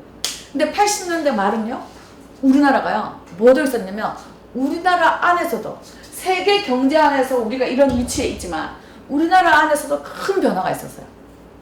우리나라에서 있었던 큰 변화. 우리나라는요, 60년대, 70년대에는요, 딸들을 교육을 안 시켰어요. 그죠? 집안의 기둥인 오빠와 남동생 학비 벌어주라고 딸들은 어린 나이에 다 돈벌이 내보냈잖아요. 그죠? 그래서 막 드라마 같은 데 보면 꼭 나오는 게 이런 거잖아요. 오빠를 어떻게 우리가 돈 벌어가지고 공부를 시켰더니 어디 새언니 치마폭이 쌓여가지고 어쩌고 맨날 이런 드라마가 나오는 게 다 그런 내용이잖아요. 그러니 우리는 그랬다고 60년, 70년. 그래서 오빠와 남동생 학비 벌다가 나이 차면 결혼하고 결혼하면 그때부터는 결혼해서 남편이 벌어다 주는 돈으로 집에서 살림살이를 하는 게 오랜 세월 동안에 우리나라의 여성들의 일반적인 삶이었어요. 근데 그때나 지금이나 마찬가지예요. 엄마나 아빠들이나 다 똑같은데 엄마들의 증상이 아빠들보다 훨씬 심각해요. 그게 뭐냐면 내가 어렸을 때 내지는 내가 젊었을 때 한이 맺혀 있으면 내 자식한테는 이 한을 어떻게 해야 돼요? 절대 물려주면 안 되죠. 자, 그러면 60년대 70년대를 살았던 여성들의 한이 뭐였겠어요, 우리나라에서? 그죠, 못 배워나는 거죠. 그럼 내 딸은 어떻게 해야 돼요? 어떻게 해서 가르쳐야지. 그래서 실제로 1980년대가 됐을 때는 우리나라가 여성들이 고등교육을 받는 비율이 확 늘어났어요. 자, 고등교육을 받아요. 그 전까지는 여성들은 대학 거의 못 갔다고요. 그래서 대학을 졸업한 남성들은 책상에 앉아서 막 일하면서 김양아 커피 타면 커피 타, 은행 갔다 와, 은행 갔다 와, 복사를 온갖 잔심부를 여성들에게 주셨어요. 가방끈이 짧으니까 당연히 해야 되는 줄 알았다고요. 근데 이제 뭐야, 드디어 나도 대학을 졸업했어. 그러니까 이제 뭐야, 나의 목표는 취직을 하고 책상에 막 일하면서 김구나 커피 한잔 타고 은행도 갔다 오고 복사도 해야 되는데 웬걸 내가 취직을 했더니 여전히 커피 심부름은 여성들의 몫인 거죠. 그래서 여성들이 뼈저리게 깨달은 거예요. 지금까지 내가 이런 일을 했던 게 가방끈의 문제인 줄 알았는데 알고 보니까 그게 아니라 뭐예요? 우리나라 사회의 뿌리 깊은 남녀 차별 때문이었다는 깨달은 거예요. 그래가지고 80년대 우리나라가 여성운동이 엄청나게 활발해졌어요. 60년대 70년대 우리나라 여성운동이 있었어요. 근데 그 당시에 여성운동은 단체 이름이 주로 뭐였냐면 주부땡땡 소비자땡땡이에요. 처음으로 80년대가 되면서 우리나라 여성단체에 여성이라는 단어가 들어가기 시작하고 소위 젠더 얘기가 나오기 시작하고 하면서 여성들이 이제 이 사회에서의 차별 문제에 대한 거를 본격적으로 제기하기 시작해요. 그래서 80년대 말에는 신문에 뭐가 떴어요? 대졸 여사원에게는 커피 심부름 시키지 마라. 이게 신문기사에도 떴다고. 얼마나 심각했는지 알겠죠? 지금 같으면 상상도 못하는 일이에요. 근데 이제 그러면서 이제 80년대 여성들이 딱 한 거예요. 이 뿌리 깊은 차별을 해소하기 위해서 우리도 사회에서 남성과 동등한 대우를 받고 싶다라는 주장을 하기 시작해요. 그럼 남성과 동등한 대우를 받기 위해서 그 전까지 뭐였다고? 나이 차면 결혼해서 집에서 살림살이를 했는데 이제부터는 여성들도 적극적으로 사회에 진출해야 된다라는 얘기가 나오기 시작한 거예요. 그 사회에 진출을 탁. 근데 사회에 진출하려고 보니까 뭐가 문제예요? 보니까 원천적으로 여성들이 할 수 없는 일들이 있었다는 거예요. 그래서 80년대 말서부터 서서히 뭐냐, 금녀의 벽을 깨자라는 얘기가 나오고 있어요. 80년대까지 해서 우리나라의 가장 대표적인 금녀의 벽이 있었던 곳이 어디예요?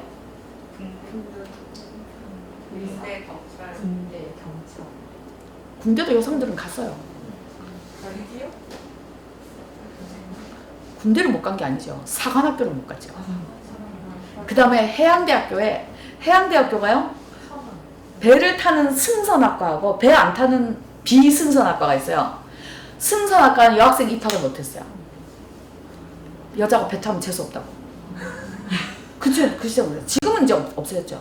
그래서 금요의 벽을 깨기 위한 뭐 여성운동이 정말로 활발했었어요. 그래서 지금의 2030을 보면 제일 안타까운 게 그거예요.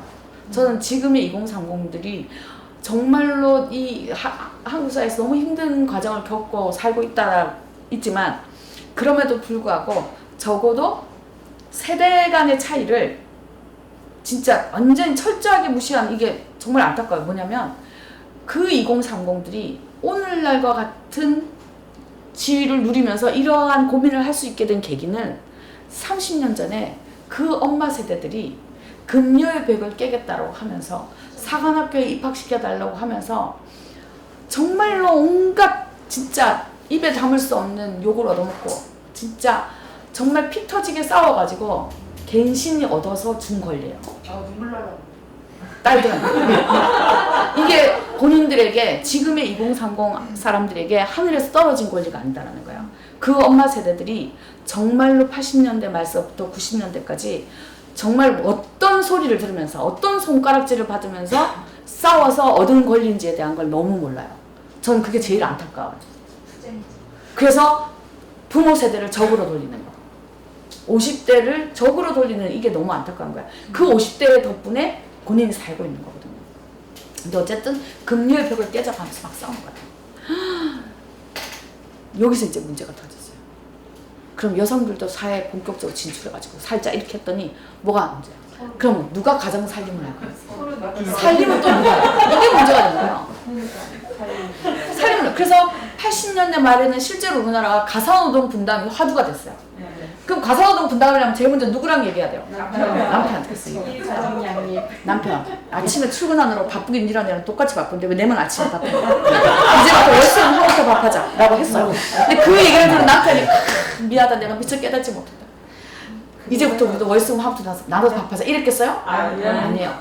그때가 언제요? 우리나라는 87년도에 민주화 투쟁이 있었고 그 덕분에 7, 8월 노동자 대투쟁이 있고 헌법이 개정되면서 최저임금 제도가 들어가고 노동조합이 활성화가 되면서 노동조합이 임금 협상을 해가지고요. 각종 수당이 늘어나면서 임금 총액이 처음으로 거의 그 이전보다 배 가까이 내지는 배 이상 뛰기 시작했을 때요. 그때가 임금이 80년대 말에 확 올라갔다가 왜냐면 각종 수당이 붙어가지고요. 그러니까 어떻게 했겠어요? 남편들이 야 돈은 내가 밖에 나가서 다 벌어. 2배나 벌고 있는데요. 그 전보다 돈은 니까지 나가서 벌면 얼마 번다고 쓸데없는 소리 하지 마. 니는 집에서 살림이나 하잖아요. 돈은 내가 벌어. 이러던 시절이라는 거 80년대 말이에요. 그러니까 가사노동 분담 얘기를 했는데 남편이 귀등으로도 안 들어요. 그죠? 그럼 어쩔 거냐 이 가정. 사실은 그때 어쨌든지 남편하고 해결을 해야 되고요. 남편하고 둘이서 해결 못하는 거는 마을이 고민을 해야 되고 마을로도 해결이 안 되면 지방정부가 해야 되고 지방정부로도 안 되면 국가가 책임졌어야 돼요. 왜냐하면 가정이 국가를 이루는 가장 기본 구성 단위이기 때문에요. 근데 그때 당시에 아까 말했죠. 암탉이 울면 집안이 망한다는데 요새 여자도 왜 저러냐 이러면서 남편부터 시작해서 국가까지가 아무도 이 문제에 관심이 없었기 때문에 결국은 30년이 지난 지금 뭐겠어요? 가정이 완전히 파괴된 사회가 돼요. 가정을 꾸리려고 하지 않잖아요. 아무도. 왜? 이 문제를 해결할 수 없거든요. 이 가사노동 문제를 여전히 해결할 수 없는 게 너무 많은 거예요. 자, 다시 80년대 말로 돌아가서. 자, 80년대 말에 그러면은 가사노동 분담을 얘기를 해야 되는데 아무도 귀등으로 안 들을 때 그럼 이 문제를 누가 해결해 줬겠어요? 기업이 뛰어들었어요. 네 말이 맞대. 왜 네 혼자 새벽에 나서 밥하고 앉아있냐. 그러지 말고 전기밥솥을 사라 그랬어요. 자, 그 전까지는 밥을 솥밥을 했잖아요. 솥밥을 할 때는 솥밥은 밥물이 끓어넘치면 끝이에요. 그죠? 밥은 망하는 거야. 그러니까 뭐냐면 밥물이 끓어넘치지 않도록 솥을 지키고 있어야 된다고요. 한눈 팔면 그 순간 망하는 거야. 근데 전기밥솥을 샀어. 그때 어떻게 해요? 새벽에 나서 쌀 써가지고 보온치사 스위치만 딱 넣으면 그죠? 내가 땅 볼일 보고 있어도 지가 알아서 밥이 저절로 밥물이 끓어넘치지도 않고 저절로 밥이 다 돼가지고 저절로 보온에 딱 가 있잖아요. 그래서 어떻게 너무 좋아. 그래서 집집마다 다 전기밥솥을 샀어. 처음에는 괜찮죠. 시간이 지나면 지날수록 내가 새벽에 일어나서 쌀 씻어가지고 스위치 넣는 동안 남편 뭐하고 있어요? 자고 있어요. 이거 용서가 돼요? 안 돼요? 안 돼요. 그럼 어떻게 자고 있는 남편 또 너 일어나 버려. 새벽에 일어나서 쌀 씻는 거 쌀 씻어 스위치 넣는 것도 일인데 왜 내 혼자 하냐? 월수금 하면서 나와서 하자 해야 되잖아요. 근데 이거를 전기밥솥 입장에서 생각해보세요. 전기밥솥이 어제 사고 오늘 또 사고 내일 또 사는 게 아니잖아요. 매출이 자꾸 떨어지니까 전기밥솥이 하는 거죠. 아, 매출이 떨어지는데 뭔가 뭐 해야 되겠다. 근데 딱 보니까 뭐가 싸요? 새벽에 일어나는 거 싸고. 그래서 뭐라고 할까? 기업이 또 돼요. 네 말 맞다. 니도 이제부터 새벽에 늦잠 자라. 대신에 전기밥솥을 바꿔라 이렇게 한 거야. 뭘로 바꾸면 돼요? 그죠? 예약 기능 딸린. 그래서 집집마다 멀쩡한 전기밥솥 다 갖다 버리고 예약 기능 딸린 밥솥을 다 바꿨어요. 이제 뭐 하면 돼요? 밤에 잠자기 전에 쌀 씻어서 타이머만 딱 맞춰놓으면 내가 아침에 늦잠을 자고 일어나도 그 시간에 맞춰서 밥이 딱 되는 거지. 처음엔 괜찮아요. 시간이 지나면 지났어. 내가 밤에 잠자기 전에 쌀 씻어서 타이머 맞추고 있는 동안 남편 뭐 하고 있어요? 야, 들어누워서 축구 보고 앉아있어. 이게 용서가 돼요? 안 돼요? 안 되지. 그럼 텔레비전을 끄고 다시 얘기해. 야, 밤에 잠자기 전에 쌀 씻어서 타이머 맞추는 것도 있는데 왜 내 혼자 하냐? 월수금 하부터 나서 해야 되잖아요. 근데 또 기업이 뛰어든 거죠. 뭐라고 했겠어요? 네 말이 맞대. 왜 네 혼자 그러고 있냐? 니도 이제부터 쌀 씻지 마라. 그래서 뭐가 나왔어요? 아니죠. 그죠? 씻어놓은 쌀이 나왔어요. 씻어놓은 쌀로 스위치만 넣으면 되는데 이것도 일이죠. 그래서 뭐가 나왔어요? 특정 상품 얘기하면 안 되고 즉석밥. 기업이 얼마나 집요한가 보라는 거예요. 그리고 우리가 얼마나 팔랑긴가. 자, 우리가 지금은요 집집마다 거의다가 전기밥솥을 다 써요. 근데 이 전기밥솥이 옆구리하고 뚜껑까지 하면 스위치가 10개가 넘어요. 그죠? 스위치가 10개가 넘는데 스위치 하나씩 늘어날 때마다 전기밥솥 값이 비싸져가지고 지금 몇십만 원 한단 말이에요. 그걸 샀어요. 그럼 몇십만 원짜리 밥솥을 왜 샀겠어요? 이제 이게 나는 빵을 구울 생각이 없어요. 이제 예를 들어 볼게요. 난 빵은 사 먹을 거예요. 근데 어느 날 밥솥 광고를 하는데 이 밥솥으로는 빵도 구울 수 있어요. 다 이렇게 한 거야. 그럼 난 빵을 안 구울 거니까 이 밥솥 없어도 되잖아요. 근데 딱 생각하면 가만. 내가 지금은 빵을 구울 생각이 없지만 혹시라도 나중에 내가 빵 굽고 싶어질 때 그때 이 밥솥이 없으면 빵을 못 굽겠죠. 그럼 어떻게 해야 돼요? 혹시라도 그 마음이 생길 때를 생각해서 미리 사놓는 거지. 그래서 그 밥솥을 샀어요. 몇십만 원짜리 밥솥. 중요한 거는 그래서 집집마다 지금 다 몇십만 원짜리 밥솥을 갖고 있어요. 맞는 밥솥이에요. 이 밥솥으로 못하는 게 없어요. 근데 내가 그 밥솥으로 밥 말고 딴 거 한 사람 못 봤어요. 그죠? 그러면 우리가 왜 이 밥솥을 샀냐? 그러니까 기업이 얼마나 집요한가 보라는 거예요. 그러니까 우리가 얼마나 팔랑긴가. 그럼 밥은 밥솥이 하면 되죠. 그럼 청소는요? 청소해 가면 돼요. 빨래는요? 세탁기. 이제 보세요. 세탁기가 처음 나왔을 때 70년대 짤순이었죠. 아, 짤순이 짜주는만 해도 되나 했는데 빨래도 해줬으면 좋겠죠. 그래서 어떻게 했어요? 구멍 2개짜리가 나왔어요. 그 여기서 빨아가지고 들어 올려가지고 여기서 짜가지고 가시로 들어 올려가지고 행동을 했어요. 야, 이것도 일이야. 그래서 뭐가 나왔어요? 구멍 하나짜리가 나왔잖아요. 근데 이 모든 세탁기의 공통점이 뭐야? 마지막 넣는 건 또 내가 해야 돼. 그죠? 그래서 뭐가 나왔어요? 그러니까 기업이 얼마나, 그러니까 우리가 80년대 말에 가성노동 분담 얘기를 했는데 가성노동 분담을 사람의 힘으로 해결하지 않고요. 기업이 만들어주는 물건을 돈을 주고 사서 해결하기 시작한 거예요. 그래서 우리는 그때부터 본격적으로 돈에 의존하고 기업에 의존하고 자본에 의존하는 삶을 살기 시작한 거예요. 그리고 사람에 대한 기대를 버리기 시작한 거예요. 그때부터 공동체가 깨지기 시작한 거예요. 우리나라가요. 그래서 응답하라 1988이 딱 그때잖아요. 응답하라 1988을 보면 딱 그 내용이에요. 처음에는 온 새집이건 주인집이건 상관없이 가족처럼 지냈는데 그 응답하라 1988 끝날 때 한번 와보세요. 벌써 새집이랑 집주인이랑 사이 안 좋아지고 이사 가고 막 이런 거. 그러니까 80년대 말에 우리가 첫 단추를 이렇게 깨서 지금 이 시간까지 돈을 벌어도 끝이 없는 거예요. 왜냐면 돌아서면 또 신상품이 나와야 돼요. 돌아서면 또 신상품이 나와야 돼요. 끊임없이 사야 돼요. 돌아서면. 근데 이제 어쨌든 80년대 말에 가성노동 분담을 기업이 사주는 물건을 해결한 거예요. 그래서 80년대 말에 우리나라는 처음으로 혼수품 목록에 가전제품이 들어가기 시작했어요.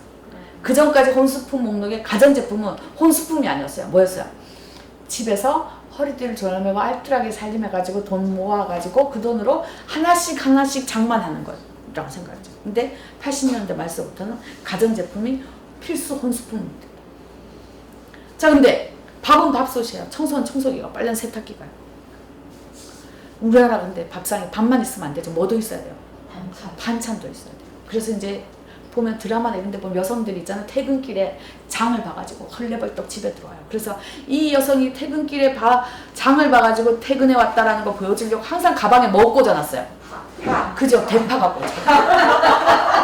왜냐면 대파가 안 꽂혀있으면 이게 서류 가방인지 아니면 장바구니인지 구분이 안 되잖아요. 대파가 꽂혀있어요. 그래서 이걸 가져와가지고 집에 와서 뭐야? 씻을 새도 없이 옷 갈아입을 새도 없이 진짜 부엌에 들어가서 장을 볼 때 이만큼 장을 봐요. 80년대 말 얘기예요. 다듬어서 씻어서 데쳐서 묻혀가지고 밥상. 근데 살 때 이만큼 샀는데 다듬어서 씻어서 데쳐서 묻혀가 얼만큼이야. 그래가지고 밥상을 딱 차려. 밥상을 차리면 이 밥상을 보고 가족들이 뭐라고 해요?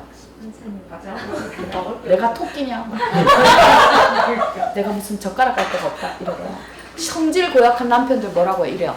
벌어다 준 돈 다 어디다 쓰고 밥상 꼬라지가 이런다고요. 그러니까 무슨 말이냐면 힘들게 부엌 노동을 했는데 부엌 노동에 대한 가치를 인정받지 못한 거예요. 그래서 80년대 말에 여성 운동의 중요한 화두 중에 하나가 뭐냐면 부엌 노동으로부터의 탈출이었어요. 가치를 인정받지 못하는 노동 안 한다. 뭐 이게 좋은 방향이었다라고 생각 안 해요. 왜냐면 어떻게 해서든지 부엌 노동의 가치를 인정받기 위한 뭔가를 했어야 되는데 그때는 우리가 그 정도의 여유가 있지 못했어요. 그래서 80년대 말에는 여성들이 부엌으로부터 탈출을 위해서 뭐 반찬 문제도 누군가가 해결했으면 좋겠다고 생각을 한 거예요. 그리고 이 80년대 말에 이거를 누가? 기업이. 기업이 뭐냐면 그래서 이 사업에 내가 뛰어들었다. 그래서 80년대 말까지만 해도요. 우리나라가 동네마다 있었어요. 두부 공장이 있었죠. 그래서 새벽이면요. 자전거에다가요. 두부를 싣고 그죠? 저울을 울리면 집집마다 대접 하나씩 들고 가지고 그 자리에서 판두부 잘라가지고 두부 한 번씩 사가지고 그 시절에는 그래서 동네마다 두부 공장이 있던 그 시절에는 우리가 두부 한 모를 사도 플라스틱 쓰레기 걱정을 안 했어도 됐어요. 지금 한번 생각해보세요. 동네마다 두부 공장이 없어진 결과 우리는 두부 하나 가지고도 얼마나 많은 고민을 해야 되나. 근데 그때는 그랬다고. 그리고 막 아파트 단지 이런 데는 조그만 트럭이 막 두부 막 싣고 와가지고 막 아파트 단지에 막 하면 막 방송하면 막 단지에서 사람 전부 대접 들고 가가지고 두부 사가지고 가던 시절이 있었던 거 80년 말이야. 근데 그 시장을 본 거야. 기업이. 아, 저 시장에 내가 뛰어들어. 그래서 본격적으로 농산물을 가공을 해서 반찬 만드는 시장에 뛰어들었다. 이게 오늘날 뭐예요? 오늘날 이거 식품 산업이라고 하는 거잖아요. 시장에 뛰어들어야겠다 생각을 한 거예요. 근데 아까는 동네마다 두부 공장이 있었는데 기업이 두부 공장을 지으면서 요만하게 지었겠어요? 아니지. 엄청난 규모의 두부 공장을 지었지. 근데 그 두부 공장이 가동이 되려면 엄청난 원료인 콩이 있어야 되잖아요. 엄청난 양의 콩이 있어야 되는데 우리나라 농민들이 심은 콩 가지고는 택도 안 되는 거지. 어떻게 했겠어요? 저기서 수입한 농산물로 가공을 해가지고 반찬을 만들어서 팔아야겠다. 이 삼박자가 80년대 말서부터 맞아떨어져 있어요. 자, 그럼 기업이 중요한 건 바보가 아니야. 그렇다고 해서 어떤 반찬으로 첫 테이프를 끊을 거냐, 첫 시작을 뭘로 할까, 어떤 반찬을 할 거냐. 근데 보니까 뭐야, 밥상에 올라오는 반찬 중에 다듬어서 씻어서 데쳐서 무치는 반찬은 인기도 없어. 근데 기업이 굳이 이걸 만들려고 하겠어요? 아니요. 그럼 어떤 반찬을 만들어? 자, 80년대. 80년대는요, 우리가 미팅을 하거나 소개팅을 하거나 선을 보거나 하면 제일 먼저 뭐부터 했어요? 이것도 웃기는 거야. 우리 미팅을 하거나 선을 보거나 소개팅을 하면 제일 먼저 뭐 했어요? 커피숍에서 커피를 마셨어요. 그래서 우리나라가 지금 커피 한 톨도 안 나는데 지금 전 세계에서 1인당 커피 소비량이 1위인 나라가 된 거 아니에요. 그죠? 얼마나 이 커피를 선보는데 무슨 품위와 품격의 상징이 됐어요 지금 커피가. 그죠? 선보는데 대추사 마신다 그러면 난리 나요. 그죠? 누가 뭐 공식으로 정해준 것처럼 커피를 마셔야 돼. 근데 커피를 마시면 대화를 나눴어요. 대화를 나누고 밥대가 됐어요. 80년대 얘기예요. 자, 오늘 만난 여성이 마음에 들어. 그럼 저녁밥 뭐 사먹겠어요? 그죠? 소위 말해서 그 당시에 레스토랑, 경양식점이라고 하는 데서 돈가스를 사요. 오늘 만난 여성이 마음에 안 들어. 그죠? 중국집에 가서 짜장면 사고 분식집에 가서 김치찌개 사서 이랬더라. 그래서 무슨 말이냐면 소위 말해서 경양식점, 레스토랑에서 파는 음식이 대접받는 음식의 상징이 된 거예요. 그래서 기업이 생각하고 반찬 시장에 뛰어들도록 저런 시장에 뛰어들어야 돼요. 그래서 제일 먼저 기업이 뛰어든 시장이 뭐예요? 냉동식품 시장. 근데 이 냉동식품 시장에 뛰어들 수 있었던 게 뭐냐면 우리가 이미 80년대 초에 80년대 초에 냉동 만두피 시장, 냉동 만두 시장이 열리면서 이미 급속 냉동 기술이 있었거든요, 우리가. 그러니까 냉동식품 기업 뛰어. 그래서 그 만두 시장에 중소기업이 시작한 시장에 대기업들이 뛰어들어가지고 그 중소기업 망하게 만들고 지금 대기업 시장이 된 거잖아요. 자, 그렇게 해가지고 냉동식품 시장에 뛰어들었어. 냉동 돈가스, 냉동 생선가스, 냉동 동그랑땡, 냉동 떡갈비, 그죠? 또 얼마나 냉동식품 종류가 많아요, 그죠? 그래가지고 이제 한 월요일 날은 돈가스, 화요일 날은 생선가스, 수요일 날은 동그랑땡, 목요일 날은 떡갈비, 매일 메뉴를 바꿔가면서 먹을 수 있어요. 그래가지고 이제 밥상에 처음으로 반찬 하나가 바뀌는 거예요. 다듬어 씻어서 데쳐서 무치는 반찬 대신에 냉동식품. 그럼 그 전까지는 장 이만큼 봐가지고 다듬어 씻어서 데쳐서 무쳐놔도 온 집안 식구들이 좋아하지도 않았는데 이제는 퇴근길에 돈가스 한 봉지 딱 사들고 가지고 10분 만에 튀겨가지고 딱 내놨는데 온 집안 식구들이 좋아하는 거지. 진작에 밥상은 이랬어야 된다. 막 이런다. 그래서 밥상에 반찬 하나 딱 바꿨어요. 근데 이게 밥상에 반찬 하나 바꿨는데요. 80년대. 이게 얼마나 세상을 바꿔놨는지 보세요. 월요일 날은 돈가스, 화요일 매일매일 메뉴를 바꿔가면서 사요. 자, 우리 집은 4인 가족이 4명이야. 4인 가족 기준으로 매번 살 때 1kg를 사면 가족들이 충분히 먹어요. 그래서 1kg 샀어요. 근데 내가 돈가스를 매번 1kg를 5,000원 주고 샀는데요. 어느 날 가보니까 그 옆에 2kg짜리 돈가스가 7,000원에 팔아요. 자, 알뜰한 주부는 뭐 샀겠어요? 그쵸, 2kg짜리를 샀지. 그리고 집에 오면서 생각하면 난 너무 알뜰하다. 세상에나, 그죠? 3,000원이나 절약을 하고 왔다.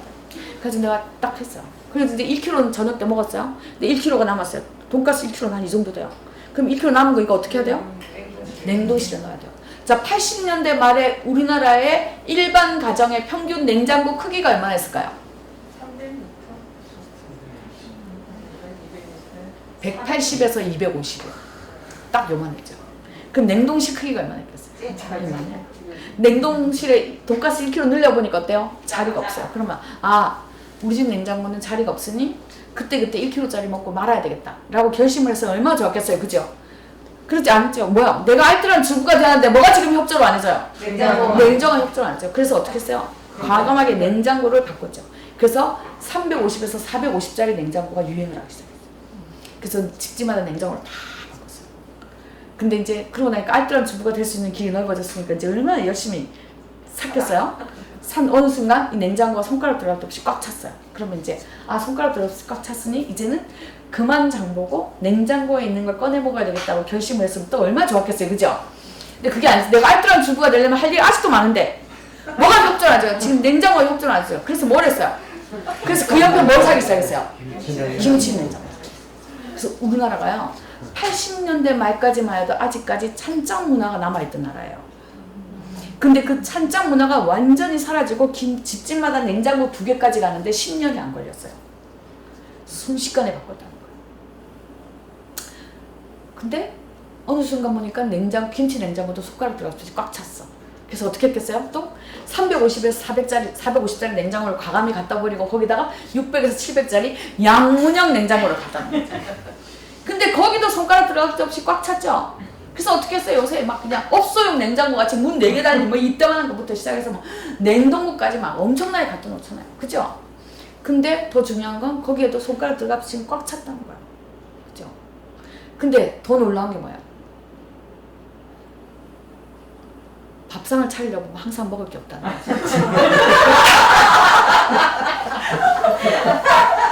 내가 냉장고 그죠? 2개, 3개에다 전부 다 무슨 쓰레기를 넣는 것도 아닌데 왜 냉장고 문을 열면 항상 먹을 게 없는 거예요? 뭐냐면 기업이 그렇게 우리를 세뇌했기 때문에. 뭐라고 했어요? 기업이. 알뜰한 주부는 쌀 때 왕창 사놨다가 꼭 필요할 때 쓰라고 한 거예요. 근데 그 꼭 필요한 날이 언젠지를 모르는 거지 지금. 근데 오늘 지금 밥 먹을 게 없어. 그래서 지난주에 세일할 때 사놨던 생선이라도 구워 먹을까? 라고 생선을 구워 먹으려고 딱 했는데 가만. 내가 오늘 이 생선을 구워 먹고 나면 내일이라도 갑자기 집에 손님이 들이닥쳐가지고 밥상을 차려야 될 때 이 생선을 내가 오늘 먹어버리면 내일 갑자기 생선 구워줄 게 없잖아요. 아니야. 이건 나중에 혹시라도 모르니까 그때 손님 오셨을 때 먹어야 되니까 안 돼. 그러고 나면 먹을 게 하나도 없는 거야. 그러니까 뭐 먹을 게 하나도 없으니까 어떻게 해요? 또 사러 가야 되지. 그럼 또 세일하는 게 있어요. 또 알뜰한 주부니까 또 사야 돼. 그래서 와요. 그러니까 또 남은 거 또 넣어야 되지. 그러니까 뭐냐면 우리가 지금 냉장고에 있는 이 모든 것들은 뭐냐면 언제가 될지는 모르지만 그 어떤 미래에 꼭 필요할 때 먹어야 되기 때문에 지금 먹을 수가 없는 거예요. 계속 쌓이는 거지. 이제 좀 지나면 냉장고에 뭐가 있는지 아무도 몰라요. 언제 알아요? 이사 갈 때 알아요. 1년 지난 거, 2년 지난 거 막 나와요. 그죠? 그럼 또 어떻게 해요? 남들이 보면 욕하니까 몰래 갖다 버리고요. 이사 가서 그만큼 채우는데 얼마 안 걸리죠. 한번 보세요. 우리가 밥상에 반찬 하나 바꿨는데 이 냉동식품이 차지하는 자리 때문에 바꾸기 시작한 게 이만큼 세상을 바꿔놓는다는 거예요. 근데 집집마다 냉장고가 2개씩 3개씩 돼요. 문제는 이걸로만 끝나겠냐는 거예요. 자, 이걸 다 어디 가서 사요? 요새 다 대형마트에 가서 장 보잖아요. 대형마트의 꿈이 뭐예요? 대형마트의 꿈은 원스톱 쇼핑이에요. 당신이 필요한 모든 것을 여기서 다 사십시오. 이거잖아요. 이거 아세요? 기저귀 코너 옆에다가요. 술 코너를 놔두면 술 매출이 20% 이상 올라요. 왜 그런 줄 아세요? 요새 젊은 사람들은 가족이 다 같이 장 보러 간다고요. 그러면서 아내가 카트에다가 애를 앉혀놓고 끌고 가면서 남편한테 저쪽에 가서 기저귀 하나 사와 이래요. 근데 기저귀가 부피는 크지만 가볍잖아요. 기저귀를 손에 딱 들고 딱 돌렸는데 이거 뭐가 보여요? 술이. 그러니까 한 손은 비었으니까 들고. 그래서 그 대형마트 안에요. 특별히 굉장히 무겁지도 않음에도 불구하고 6개 드리로 일일이 포장해가지고 손잡이가 달려있는 유일한 상품이 술이에요. 그죠? 술은, 그죠? 다 손잡이래. 왜? 왜냐면 기저귀 들고 한 손에 들고 올 건데 안고 오라고 하면 절대 안 사와요. 그 딱 손으로 집을 수 있으니까 사와요. 그렇게 해서 올리는 매출이 20%라고요. 그 엄청난 거죠. 그러니까 기업이 다 이렇게 한다고요. 그럼 이제 가. 나는 집에 쓰던 휴지가 아직도 있어요. 근데 갔더니 A 회사 휴지가 세일을 해요. 그럼 어떻게 해요? 그럼 난 휴지 아직 있으니까 안 사도 되잖아요. 하지만 나는 누구예요? 알뜰한 주부야. 어떻게 해야 돼요? 세일하는 휴지를 사요. 그러면서 뭐라고 해요? 세일하면서 휴지 살 때 어떻게 해요? 사놓으면 언젠가는 쓰니까 사요. 그리고 갖다 놨어요. 근데 그 다음번에 마트를 갔더니 이제 B 회사 휴지가 세일해요. 중요한 건 난 지금 A 회사 휴지 세일할 때 사놓은 것도 아직 뜯지도 않았어요. 그럼 안 사야 되잖아요. 근데 또 생각하는 거지. 가만. 집에 있는 A 회사 휴지까지 싹 다 쓰고 났는데 휴지가 딱 떨어져서 급하게 딱 봤을 때 없으면 또 멀쩡한 생돈을 들여서 사야 되네. 그러니 B 회사 휴지 세일할 때 이것도 사놔야 되겠다. 왜? 사놓으면 언젠가는 쓰니까. 그래서 우리가 그런 식으로 집집마다 사서 나르는 생필품들을 한번 생각해보세요. 휴지, 샴푸, 린스, 치약, 칫솔, 비누 이제 막 쌓아놨죠. 근데 중요한 건 이걸 갖다가 방바닥에 늘어놓을 수는 없잖아요. 그래서 요새는 집 지으면 모델하우스 가면 뭐가 제일 중요해요? 뭐 제일 중요할까요? 그죠? 수납 공간이 얼마나 있나 이거 보잖아요. 왜? 하도 쌓아놓은 게 많아가지고요. 그러니까 나날이 평수가 늘어나는데 사람이 살 수 있는 공간이 나날이 줄어든다. 하도 차지하는 것들이 많아가지고 수납 공간이 차지하죠. 냉장고가 2개씩 3개씩 차지하죠. 그러니까 사람이 살 수 있는 공간이죠. 밥상에 반찬 하나 바꾸는데 우리가 세상을 얼마만큼 바꾸는지 이것만 하겠어요? 아니요. 그렇게 냉동식품인데 이 냉동식품은 주로 다 뭐예요? 식용유로 튀기는 종류예요. 식용유가 필수예요. 식용유가 필수인데요. 우리나라는 원래 전통적인 식문화는 찌거나 삶거나 데치거나 그리고 굽거나 볶거나 튀기는 식문화가 아니라고 해요. 근데 갑자기 냉동식품 붐이 일어나면서 식용유 소비가 확 늘어난 거예요. 근데 이 식용유는 주로 뭐예요? 콩, 옥수수, 그 다음에 유채 이렇잖아요. 이게 80년대 말이니까 아직까지 유채는 아니고 그때는 콩기름, 옥수수기름. 근데 콩, 옥수수 한번 생각해보세요. 예나 지금이나 농민들은 콩, 옥수수 농사를 지어요. 근데 우리가 이 콩, 옥수수 농사 지은 거 가지고 식용유를 만들 계획이 없었다는 거예요. 왜? 우리 식문화가 아니니까요. 근데 갑자기 냉동식품 붐이 일어나면서 식용유 소비량이 엄청나게 늘어요. 콩, 옥수수 수요가 이만큼 나요. 이거 어떻게, 뭘로 맬 거예요? 수입을. 그러니까 수입하는 만큼 식량 작업률은 떨어지겠죠. 더 중요한 건 이렇게 수입하는 거는 정부에서 의무적으로 수입하는 양 가지고는 택도 안 된다는 거예요. 그래서 정부에서 농산물을 수입할 때는 더 중요한 거 여기서 정부는 원칙이 난지해물만 수입해요. 국영무역으로 수입하는 건 다 난지해물이에요. 그래서 시장 같은 데서 보통 뭐 이렇게 시골 같은 데 가면 손두부 만드는 집들 있잖아요. 그 손두부가 설사 수입 콩이라 하더라도 주로 이런 콩이에요. 정부에서 의무적으로 수입해온 콩들. 그래서 여기는 다 난지해물. 근데 식용유를 만드는 데는 아니라는 거예요. 이건 다 굳이 난지해물 수입할 필요 없다는 거예요. 다 GMO 콩 GMO 옥수수를 수입하는 거예요. 왜? 왜냐면 식용유와 그 다음에 간장과 그 다음에 올리고당 물엿 같은 당류는 GMO를 써도 표시를 안 해도 되거든요. 표시 안 되니까 기업도 바보 아니에요. 두부는 표시를 해야 돼요. 그러니까 두부에다가는 난지해물로 수입한 이걸 쓰는 거예요. 두부 조그만 데는. 근데 대기업들도 두부 공장은 수입할 때 GMO 안 쓴다는 거예요. 왜? 왜냐면 GMO 표시해야 되니까요. 하지만 식용유, 간장, 올리고당 물엿은 표시 안 해도 돼. 그러니까 뭐겠어요? 굳이 표시 안 해도 되는데 거기다가 난GMO 쓸 필요가 없는 거죠. 그래서 실제로 오늘날 우리가 유전자 조작 농산물을 원료로 쓰는 식품은 거의 99% 식용유와 간장과 올리고당 물엿 같은 당류예요. 더 중요한 건 우리가 냉동식품을 이렇게까지 안 먹었다면 원래 식용유를 이렇게까지 안 먹었을 테니까 식용유를 이렇게까지 안 먹었다면 우리가 굳이 유전자 조작한 식용유냐 아니냐 걱정 안 해도 됐겠죠. 근데 우리는 이제 지금 온갖 거, 이 밥상에 반찬 하나 바꿨는데 온갖 거를 다 걱정해야 돼. 자, 이걸로 끝이에요? 아니요. 이렇게 이제 식용유, 그래가지고 식용유가 덩달아 막 냉동식품과 같이 덩달아 팔리기 시작했어요. 근데 오늘 보니까 냉동식품은 계속 팔리는데 식용유가 잘 안 팔려.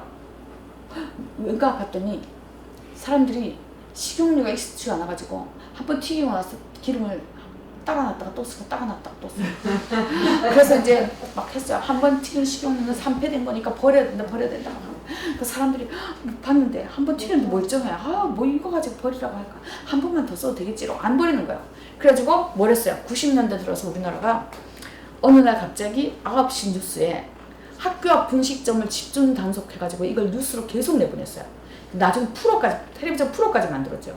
뭐야? 학교 앞 분식점에서 분식점이 얼마나 더러운가 이걸 보여줄 때 항상 나오는 게 뭐야? 이제 학교 앞 분식점은 튀김하고 떡볶이잖아요. 그죠? 근데 항상 보여주는 건 튀김 그릇 보여주면서 기름이 갈색으로 변해가지고 갈색으로 가고 하도 기름 안 갈아가지고 버려야 된다. 산패돼서 이렇다 막 이러면서 막 하니까 뭐야? 기름을 버려야 돼. 기름을 버릴 걸 생각하니까 또 뭐가 걱정해요? 환경오염도 걱정해요. 그래서 뭘 하기 시작했어요 우리가? 또 한동안 또 이걸로 비누를 만드느라고 또 난리도 아니었어요. 그죠? 지금 비누 만들어요 안 만들어요? 지금 안 만들어요. 그럼 우리가 식용유를 이제 안 쓰나요? 아니 여전히 쓰는데 왜 우리가 한동안 그렇게 비누 만들려고 난리를 치다가 이제 안 만들어요? 왜냐면 이렇게 만든 비누가 뭐기 때문에요? 빨래 비누기 때문에.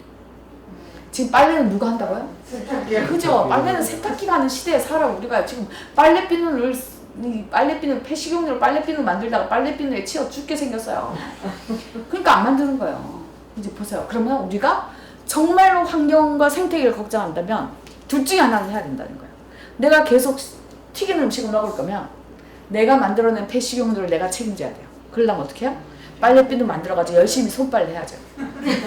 나 손빨래 하는 게 정말 힘들다 라고 생각하면 뭐겠어요? 폐식용유 만드는 이 식습관부터 고쳐야 되는 거야. 안 그러면 안 되는 거지. 우리가 양자택일을 하지 않으면 안 되는 시대에 우리가 지금 살고 있다는 거야. 제가 개인적으로 손빨래를 해봤더니 너무 비싸가 너무 힘들어가지고요. 저는 식용유를 끊었어요. 그러니까 저는 식용유를 끊어서 폐식용유가 없어요. 그러니까 뭐겠어요? 저는 당당하게 세탁기를 돌릴 수가 있어요. 여러분도 아무튼 나는 과연 당당하게 세탁기를 돌려도 되는 사람인가 아닌가 정말 생각해봐야 된다. 밥상에 반찬 하나 바꿨는데 이만큼 많은 걸 고민해야 된다는 거. 중요한 건 이제 보세요. 올해 며칠 전이죠. 어디지? 어디서 정전 사태가 났어요. 드디어. 광주인가? 광주였던 것 같은데 광주에서 정전 사태가 났어요. 이 갑자기 더워지면서 전력 소비량이 늘어나가지고 여기서 문제는 거야. 우리나라가 80년대 말까지는 정전이 일상이었어요. 일상적으로 정전이 있어가지고 집집마다 필수품이 뭐야? 양초가 필수품이었다고요. 근데 90년대 들어서 정전이 없어졌어요. 왜? 원자력 발전소를 엄청 많이 해놔가지고요. 근데 정전이 없는데 원자력 발전소의 문제가 뭐예요? 원자력 발전소는 한번 켰는데 일주일 걸리고 끄는데도 일주일 걸려요. 그래서 중간에 멈출 수가 없어요. 왜냐면 한번 끄면 끄는데 일주일, 중간에 멈출 수가 없으니까 일주일 동안 껐다가 일주일 후에 다시 켜야 돼요. 2주일이 걸린다고요. 근데 2주일 사이에 무슨 일이 있을지 모르기 때문에 원자력 발전을 못 꺼요. 근데 그러면 전력을 생산할 건데 뭘 기준으로 생산할 거예요? 정전이 있으면 안 되기 때문에 1년 365일 중에 전력 소비량이 가장 많은 날을 기준으로 생산한다는 거예요. 그럼 나머지는 어떻게 써요? 364일은 전력이 남아둔다는 거예요. 이게 너무너무 많이 남아두면, 그래서 우리나라에 예전에 우리 갑자기 김익준 교수님 말씀하시는데 우리나라에 6군데 산에 있대요. 산에 양수기가 있는데 전력량이 남아돌면 산 꼭대기 있는 그 양수기로 밑에 있는 물을 끌어올려가지고 산에서 다시 내린대요. 왜냐면 전력을 써야 되니까. 그러니까 전력을 막 써야 되는데 쓸 데가 그거밖에 없어가지고 멀쩡한 물을 땅바닥에 있는 물을 끌어올려가지고 산 꼭대기에서 다시 흘러내리게 하는 게 우리나라 6군데 있다는 거예요. 그러니까 그만큼이 지금 364일 전력이 남아도는 거죠. 근데 이렇게 지구 온난화가 되고 나니까 이제 또 에어컨을 쓰는 사람 더 늘어나, 전력 소비가 더 늘어나니까 정전 사태가 지금 계속 매년 한 건씩 막 나와요. 한 번도 안 나오다가 그러니까 이제 뭐예요? 그러니까 원자력 발전소를 멈출 수가 없는 거야 우리가. 근데 여기서 만약에 정전이다. 전력을 더 이상 생산하지 말고 정전을 우리가 감수하자 라고 했을 때 우리나라는 어디서부터 정전을 가장 먼저 하겠냐는 거야. 일반 가정부터 한다는 거야. 왜? 수출 경제가 중심이기 때문에 기업 공장에다가는 절대 정전을 하면 안 되는 거야. 그러니까 제일 만만한 게 일반 가정인 거지. 그러니까 일반 가정 전기부터 끊어지는 거야. 그럼 가정 전기가 끊어진다고 생각했을 때 뭐가 제일 걱정이야? 냉장고. 그죠? 우리가 80년대까지만 해도 찬장 문화가 있었는데 지금은 뭐냐면 냉장고 정전을 걱정해야 되는 시대에 산다는 거야. 그럼 어떻게 탈핵을 하겠어요 우리가? 그러니까 밥상에 반찬 하나 바꿨는데 우리가 이 많은 문제들을 불과 10년 15년 만에 다 만들어놨다. 그러거나 말거나 기업은 어떻게 했어요? 그 다음에 냉동식품으로 대박을 터뜨린 기업은 두 번째로 김치와 장류 시장에 뛰어들었어요. 김치와 장류 시장에 뛰어들고 나니까 그 다음 뭐야? 국, 찌개 시장. 마지막으로 뭐야? 밥 시장까지. 그러면 지금은 농산물 가공하는 식품산업이라는 기업이 이 모든 걸 생산을 하고 있다는 거야. 그럼 뭐였어요? 완벽하게 부업노동 문제를 해결하는 거지. 따지고 보면. 전자레인지만 있어도 되잖아. 근데 그럼 이게 왜 문제냐는 거야. 아까도 말한 것처럼 이미 이 무수한 문제는 이 냉동식품이 만들어지는 그 순간부터 있었어요. 뭐 진짜 원자력 문제부터 그저 전기 문제부터 시작해가지고 냉장고 문제 뭐 이 음식물 쓰레기 문제 모든 것들이 다 있는데 거기다 더해서 그럼에도 불구하고 인간의 생존이라는 측면에서 봤을 때 그럼 왜 문제가 되냐? 뭐냐면 이것들은 뭐야? 공장 대량 생산. 공장 대량 생산을 하면요. 아까 제가 우리나라가 60년대 경제 성장 정책을 쓰기 시작할 때 공장 대량 생산, 공장을 처음에서 공장을 지어서 처음으로 물건이 나오기 시작할 때 물건이 규격에 딱 맞게 나오면 무슨 마크 찍어준다고요? PS. 이게 뭐냐면 코리아 스탠다드예요. 그래서 공장 대량 생산된 상품의 가치를 표현할 때 KS 마크 뭐냐면 표준화 규격화. 이게 공장 대량 생산에서 제일 중요한 거 가치잖아. 근데 이 공장 대량 생산하는 표준화 규격화 시장이 뭐도 뛰어들었다고요? 식품 산업도 뛰어들었다고요. 농산물 가공도. 그래서 농산물 가공 산업도 뛰어들고 나니까 뭘 해야 돼요? 농산물 산업, 식품 산업도 뭘? 표준화 규격화해야 된다는 거야. 이거는 우리나라에서 농업, 농촌 및 식품산업 기본법의 법 조문에도 그렇게 돼 있어요. 표준화 규격화해야 된다. 돼 있어요. 그럼 이제 표준화 규격화. 그럼 표준화 규격화가 왜 문제냐는 거 이제 보세요. 우리가 사과를 한 상자를 사면요. 사과 한 상자가 아까 먹은 사과는 좀 더 빨갛고 이번 사과는 좀 더 초록색이고 아까 먹은 사과는 좀 더 쉬었는데 이번 사과는 좀 더 달고 아까 사과는 좀 컸는데 이번 사과는 좀 작아도 원래 사과는 그러려니 하고 먹지. 아까 거랑 맛이 더 시잖아. 아까 거보다 크게 더 작잖아. 이거 불량품이야. 반품해야겠어. 이러지 않잖아요. 그죠? 뭐냐면 우리는 누구나 다 안다는 거예요. 지구상의 모든 사과는 단 하나도 똑같은 게 없다는 걸 다 안다는 거예요. 그래서 원래 사과는 그러려냐고 먹어요. 근데 그 사과로 만든 사과 주스는요. 한번 생각해보세요. 단 하나도 똑같은 게 없는데 어떻게 그걸로 만든 사과 주스는 어쩜 그렇게 1년 365일 똑같을 수가 있냐는 거예요. 뭘 했기 때문에요? 표준화 규격화했기 때문에. 그래서 지구상에 있는 사과는 다 지맘대로 이래. 근데 우리나라의 식품위생법에 따른 식품공전에 보면 사과 주스는 이래야 된다고 기준이 정해져 있어요. 그럼 이 기준에 못 미치는 걸 뭘로 메꿔야 되겠어요? 그래서 첨가물로. 첨가물이 없는 공장 대량 생산은 있을 수가 없는 거예요. 그리고 오늘날 먹을거리와 관련돼서 나오는 문제들은 거의 다가 원료보다 첨가물로 인해 생겨나는 문제들. 그러니까 여기서 공장 대량 생산이 이렇게 밥상이 늘어나면 그거에 따라서 우리가 고민해야 될 것들이 뭐냐면 본질적으로 첨가물로 인한 문제라. 근데 이 첨가물이 뭐야? 다 화학적으로 합성된 것들. 근데 화학적으로 합성됐기 때문에 그거로 인해서 생겨난 문제들이 끊임없이 발생한다는 거예요. 그래서 오늘날 우리가 먹을 거리 먹어도 될까 안 될까라는 걱정을 하기 시작하는 거는 이것이 공장 대량 생산되기 시작. 그럼 이제 여보세요. 그럼 공장 대량 생산이 표준화 규격했다고 해서 그럼 첨가물 썼다 해서 무조건 다 나쁜가? 이제 보세요. 우리가요 애들을 키워보면요 똑같아요. 어느 집이나 거의 다 비슷한데요. 애들이요 자기 방이 처음 생기면요 애들이 자기 방 그전까지 엄마랑 아빠랑 같이 한 방에 있다가 자기 방이 처음 생겼어요. 나이가 들어서 나 자기 방이 있었으면 좋겠다. 방을 주면 애들이 처음부터 제일 먼저 하는 행동이 뭐예요? 내 방에 들어오지 마요. 그렇죠? 내 방에 들어오지 마. 근데 엄마들은 또 호기심 천국이에요. 제가 왜 못 들어오게 하나 엄청 궁금하죠. 그래가지고 애가 학교 가면 엄마 내 방에 들어가지 마 이러고 이제 학교로 가는데요. 가고 나면 어떻게 해서든지 핑계를 만들어서 그 방에 들어가요. 그래서 빨래를 해가지고 빨래 갖다 놓는다 핑계 삼아 딱 그 방에 들어가면 어때요? 완전 폭탄 맞은 방이야. 그럼 그냥 폭탄 맞았나 보다 하고 들어오면 되는데 엄마들은 또 쓸데없이 부지런해요. 그래서 어떻게 해요? 청소를 해요. 그러면 이제 청소를 하고 나서 애가 학교 갔다 오잖아요. 그러면 엄마들 야 방 꼬라지가 그게 뭐냐 이래요. 그럼 애가 그러면 엄마 방 어지러웠을 텐데 청소했냐고 고맙다고 미안하다고 앞으로는 내가 청소 잘하겠다 이렇게 말하면 다 용서가 되는데 애들은 절대 그렇게 안 하지. 뭐라고요? 내가 방에 분명히 들어가지 말랬는데 왜 들어갔어? 여기서부터 시작해요. 그럼 엄마들이 내가 뭐 들어가고 싶어 들어갔냐? 빨래 갖다 놓으러 들어가 보니 방 꼬라지가 그래서 내가 청소했다. 그러면 애들이요 똑같아요. 뭐라고 해요? 나름대로 내가 어디에 뭐가 있는지 다 내 나름대로 규칙으로 해놨는데 엄마가 치워가지고 난 찾을 수가 없다고 이제 어떡할 거냐고 지가 더 큰 소리 치잖아요. 그러면서 막 한판 싸우고 나면 어떻게 해요? 애가 어쨌든 앞으로는 내 방에 들어오지 마 이러고 방문을 탕 닫고 들어가요. 제가 코칭 교육을요 예전에 받았는데 코칭 교육 선생님이 그러셨어요. 애가 화가 나서 방문을 탕 닫고 들어가면 절대 따라 들어가지 말아요.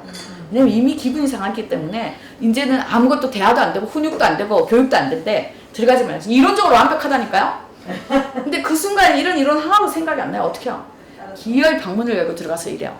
그럼 좀 전까지 청소 가지고 얘기를 했으면 청소 얘기만 하고 나와야 되는데 딱 들어가는 순간 뭐라고 이래요? 이게 어디서 엄마가 말하는데 방문을 탕 닫고 들어가. 여기서부터 시작하는 거예요. 화제가 완전히 바뀌어가지고. 그럼 막 이렇게 하면서 이래요. 그러면 엄마들 또 레파토리 또 있죠. 너도 나중에 커서 꼭 네 같은 자식 낳아가지고 똑같이 당해봐라 이런단 말이에요. 그럼 요새 애들이 또 절대 안 줘요. 뭐라고 이래요? 그러게 왜 나를 낳아가지고 내가 언제 낳아달라고 했냐고 왜 나를 낳아가지고 이렇게 힘들게 하냐고 또 막 소리 지르잖아요. 정말로 집집마다 전쟁터예요 애들이랑. 근데 이런 전쟁을 치고 나서 엄마가 밖에 나오면 정말 살기 싫어요. 내가 무슨 부귀영화를 누리자고 이런 소리까지 들어가면서 집에서 이러고 살아야 되나 이런 생각이 들잖아요. 그러면서 이제 엄마들이 하거든요. 그래 그럼 너가 한번 나 없이 얼마나 잘 먹고 잘 사는지 한번 보자 딱 생각한다고요. 그럼 나 없이 잘 먹고 잘 살 내 이제 손을 딱 하나 봐라. 늦기를 한번 얼마나 잘하는 거 보자 이렇게 딱 있어. 그렇게 한참 생각 시계를 딱 봤는데 6시가 넘었어요. 그럼 있잖아요. 방금까지 손을 까딱 안 하기로 했으니까 6시 넘구나. 그래 한번 보자 이러고 가만히 있어야 되는데 아이고 벌써 6시다 이러고 뭐 하고요? 저녁밥 하러 가요. 그리고는 저녁밥 물 차려가지고 또 애를 불러요. 그럼 때가 또 막 밥 안 먹는다고 튕구다가 이제 막 또 달려가지고 밥 먹잖아요. 그럼 이제 여기서 생각해보세요. 아이가 그 밥을 먹으면서 우리 엄마 아까 좀 전에 내보고 내가 어쩌다 네 같은 애를 낳아서 이 고생하는지 모르겠다 막 하더만 혹시 나 죽으라고 밥에다 약 탔으면 어떡하지? 라는 의심을 하겠어요? 애가? 절대 안 해요. 그죠? 엄마들도 마찬가지예요. 뭐냐면 이것들이 내 고생을 몰라주고 너가 한번 오늘 내가 해준 밥 먹고 한번 죽어봐라. 그럼 뭐 타나요? 절대 그러지 않는다는 거야. 무슨 말이냐면 지구상의 모든 사람은 다 한다는 거야. 내가 믿을 수 있는 가장 안전한 밥상은 누가 해준 밥상이에요? 엄마가 해준 밥상이에요. 그래서 우리가 뭐냐면 누구나 다 안다는 거야. 근데 그 엄마가 드디어 밥상을 차리지 않는 거예요. 그러니 이 밥상이 안전하다고 믿을 수가 없는 거죠. 그러니까 우리는 지금까지도 끊임없이 먹어도 될까 안 될까 고민을 해야 되는 거야. 엄마가 주는 게 아니고. 그러면 결국 뭐야? 우리가 안전한 밥상이라고 말하는 거야. 그리고 정말로 다음 세대를까지도 유지가 되는 밥상을 차리려면 돈벌이가 목적인 기업에서 공장 대량 생산으로 만들어진 먹을거리를 밥상에 올리면 안 된다. 그거를 최소화해야 되는 거죠. 그러면 결국은 뭐겠어요? 우리 땅에서 제철에 나는 것들을 채소로 조리해서 조리를 최소화해가지고 밥상에 올려야 돼요. 그러려면 또 뭐야? 그럼 대한민국 여성들은 또 하던 일 다 때려치고 다시 부엌에 들어가야 되나? 이런 시대는 지났다는 거야. 그럴 수는 없는 거죠. 그렇다고 해서 모든 사람들이 다 이 밥상을 차릴 수 없다고 해서 그렇다고 기업에서 공장 대량 생산하는 거를 그러면 차리는 걸 우리가 당연시해야 되냐? 그것도 아니라는 거야. 그럼 뭐? 어쨌든지 간에 그거를 하기 위한 방법을 찾아야 되는 거죠. 지금 농촌에 가면은요, 몇 년 전부터 하는 게 뭐냐면 농번기에 마을 식당을 운영을 해요. 옛날에는 농번기 어떻게 했어요? 여성 농민들이요. 새벽까지 가서 농사 짓다가 참 잡대 되면 와가지고 참 차려가지고 또 가가지고 먹이고 또 와서 또 점심 챙겨가지고 먹이고 저녁 챙겨가지고 먹이고 다 하고 나서 농사일 끝나면은요, 저녁 때 집에 오잖아요. 그러면 아침 먹은 거, 참 먹은 거, 점심 먹은 거, 점심 참 먹은 거, 저녁 먹은 거까지 설거지가 산더미예요. 그리고 남편은 어떻게 해요? 오늘 농사일 다 끝났다고 씻고 방에 들어가서 텔레비전 봐요. 그러면 그 사이에 여성들은 하루 종일 먹은 설거지 다 설거지해야 되고 그 다음번에 또 그 다음날 먹을 반찬도 해야 되고 하는 거야. 이 정말 그 여성 농민들이 이중척치라고 맨날 하거든. 그래서 뭘 하냐면 마을 식당을 한다고. 이제는 집집마다 하지 말고 마을에다가 식당을 해가지고 농번기에는 사람들이 다 마을 식당을 가서 먹으라고 하는 마을 식당들을 하는 데들이 있어요. 그러니까 우리가 모든 사람이 부엌에 들어가지 않더라도 할 수 있는 방법은 많다라는 거야. 뭐 마을마다 이런 식당 만들 수도 있죠. 저는 아파트 단지 안에 경로당 없애고 다 이거 만들었으면 좋겠어요. 어차피 요새 경로당에 할머니 할아버지들 별로 안 계신데 할머니 할아버지들도 소일거리도 없고 막 그렇잖아요. 그러니까 소일거리로 마을 밥상을 그 할머니 할아버지들이 해도 상관없겠다.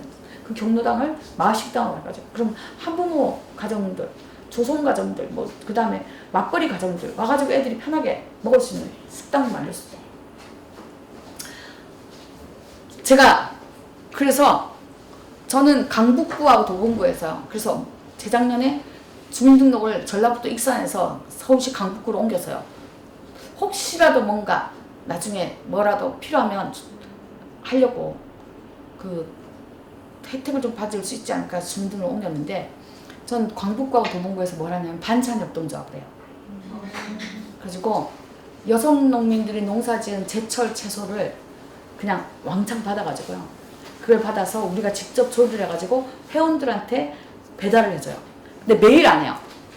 왜냐면 서울에서 매일 하는 의미가 없어요. 왜냐면 서울은요 이미 가족들이요 아이가 어리건 나이가 들었건 청소년이건 상관없이 가족들이 얼굴 맞대고 밥 먹는 건 주말밖에 없어요. 주중에는 거의 못해요. 그러니까 주말밖에 없으니까 그래서 매주 금요일마다 반찬을 해가지고요. 금요일날 저녁 때 한 5시, 6시 사이에 배달을 해줘요. 집집마다. 그러면 그 집에서 금요일 저녁, 토요일, 일요일 날 보통 가족들 모이면 이제 힘들어가지고 다들 외식하고 배달시키고 하잖아요. 근데 외식하고 배달시키더라도 다 하지 말고 최소한 반 이상은 집밥, 밥만 하면 먹을 수 있게. 그래서 반찬 4가지를 보내거든요. 그래서 혹시라도 어떻게 하는지 궁금하시면 페이스북 페이지도 있고요. 네이버 카페도 있어요. 그래서 우리 밥상 공동체 집다라고.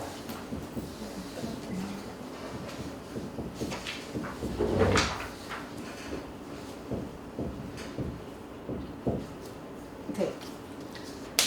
이 페이스북 페이지나 뭐 카페, 티스토리 뭐 이런 데 있는데요. 여기 가서 보시면 돼요. 그러니까 저는 이게 또 유일한 방법이라고 생각은 안 해요. 하지만 우리가 이걸 지금 제가 만으로 6월달까지 해서 만으로 2년이 됐거든요. 딱 이걸 2년을 하는 걸 보더니 동네에서 그 도시락 사업하던 사람들이 우리가 하는 걸 보더니 자기들도 한번 해보고 싶다고 지금 반찬 배달 사업을 하겠다는 사람들이 막 늘어났어요.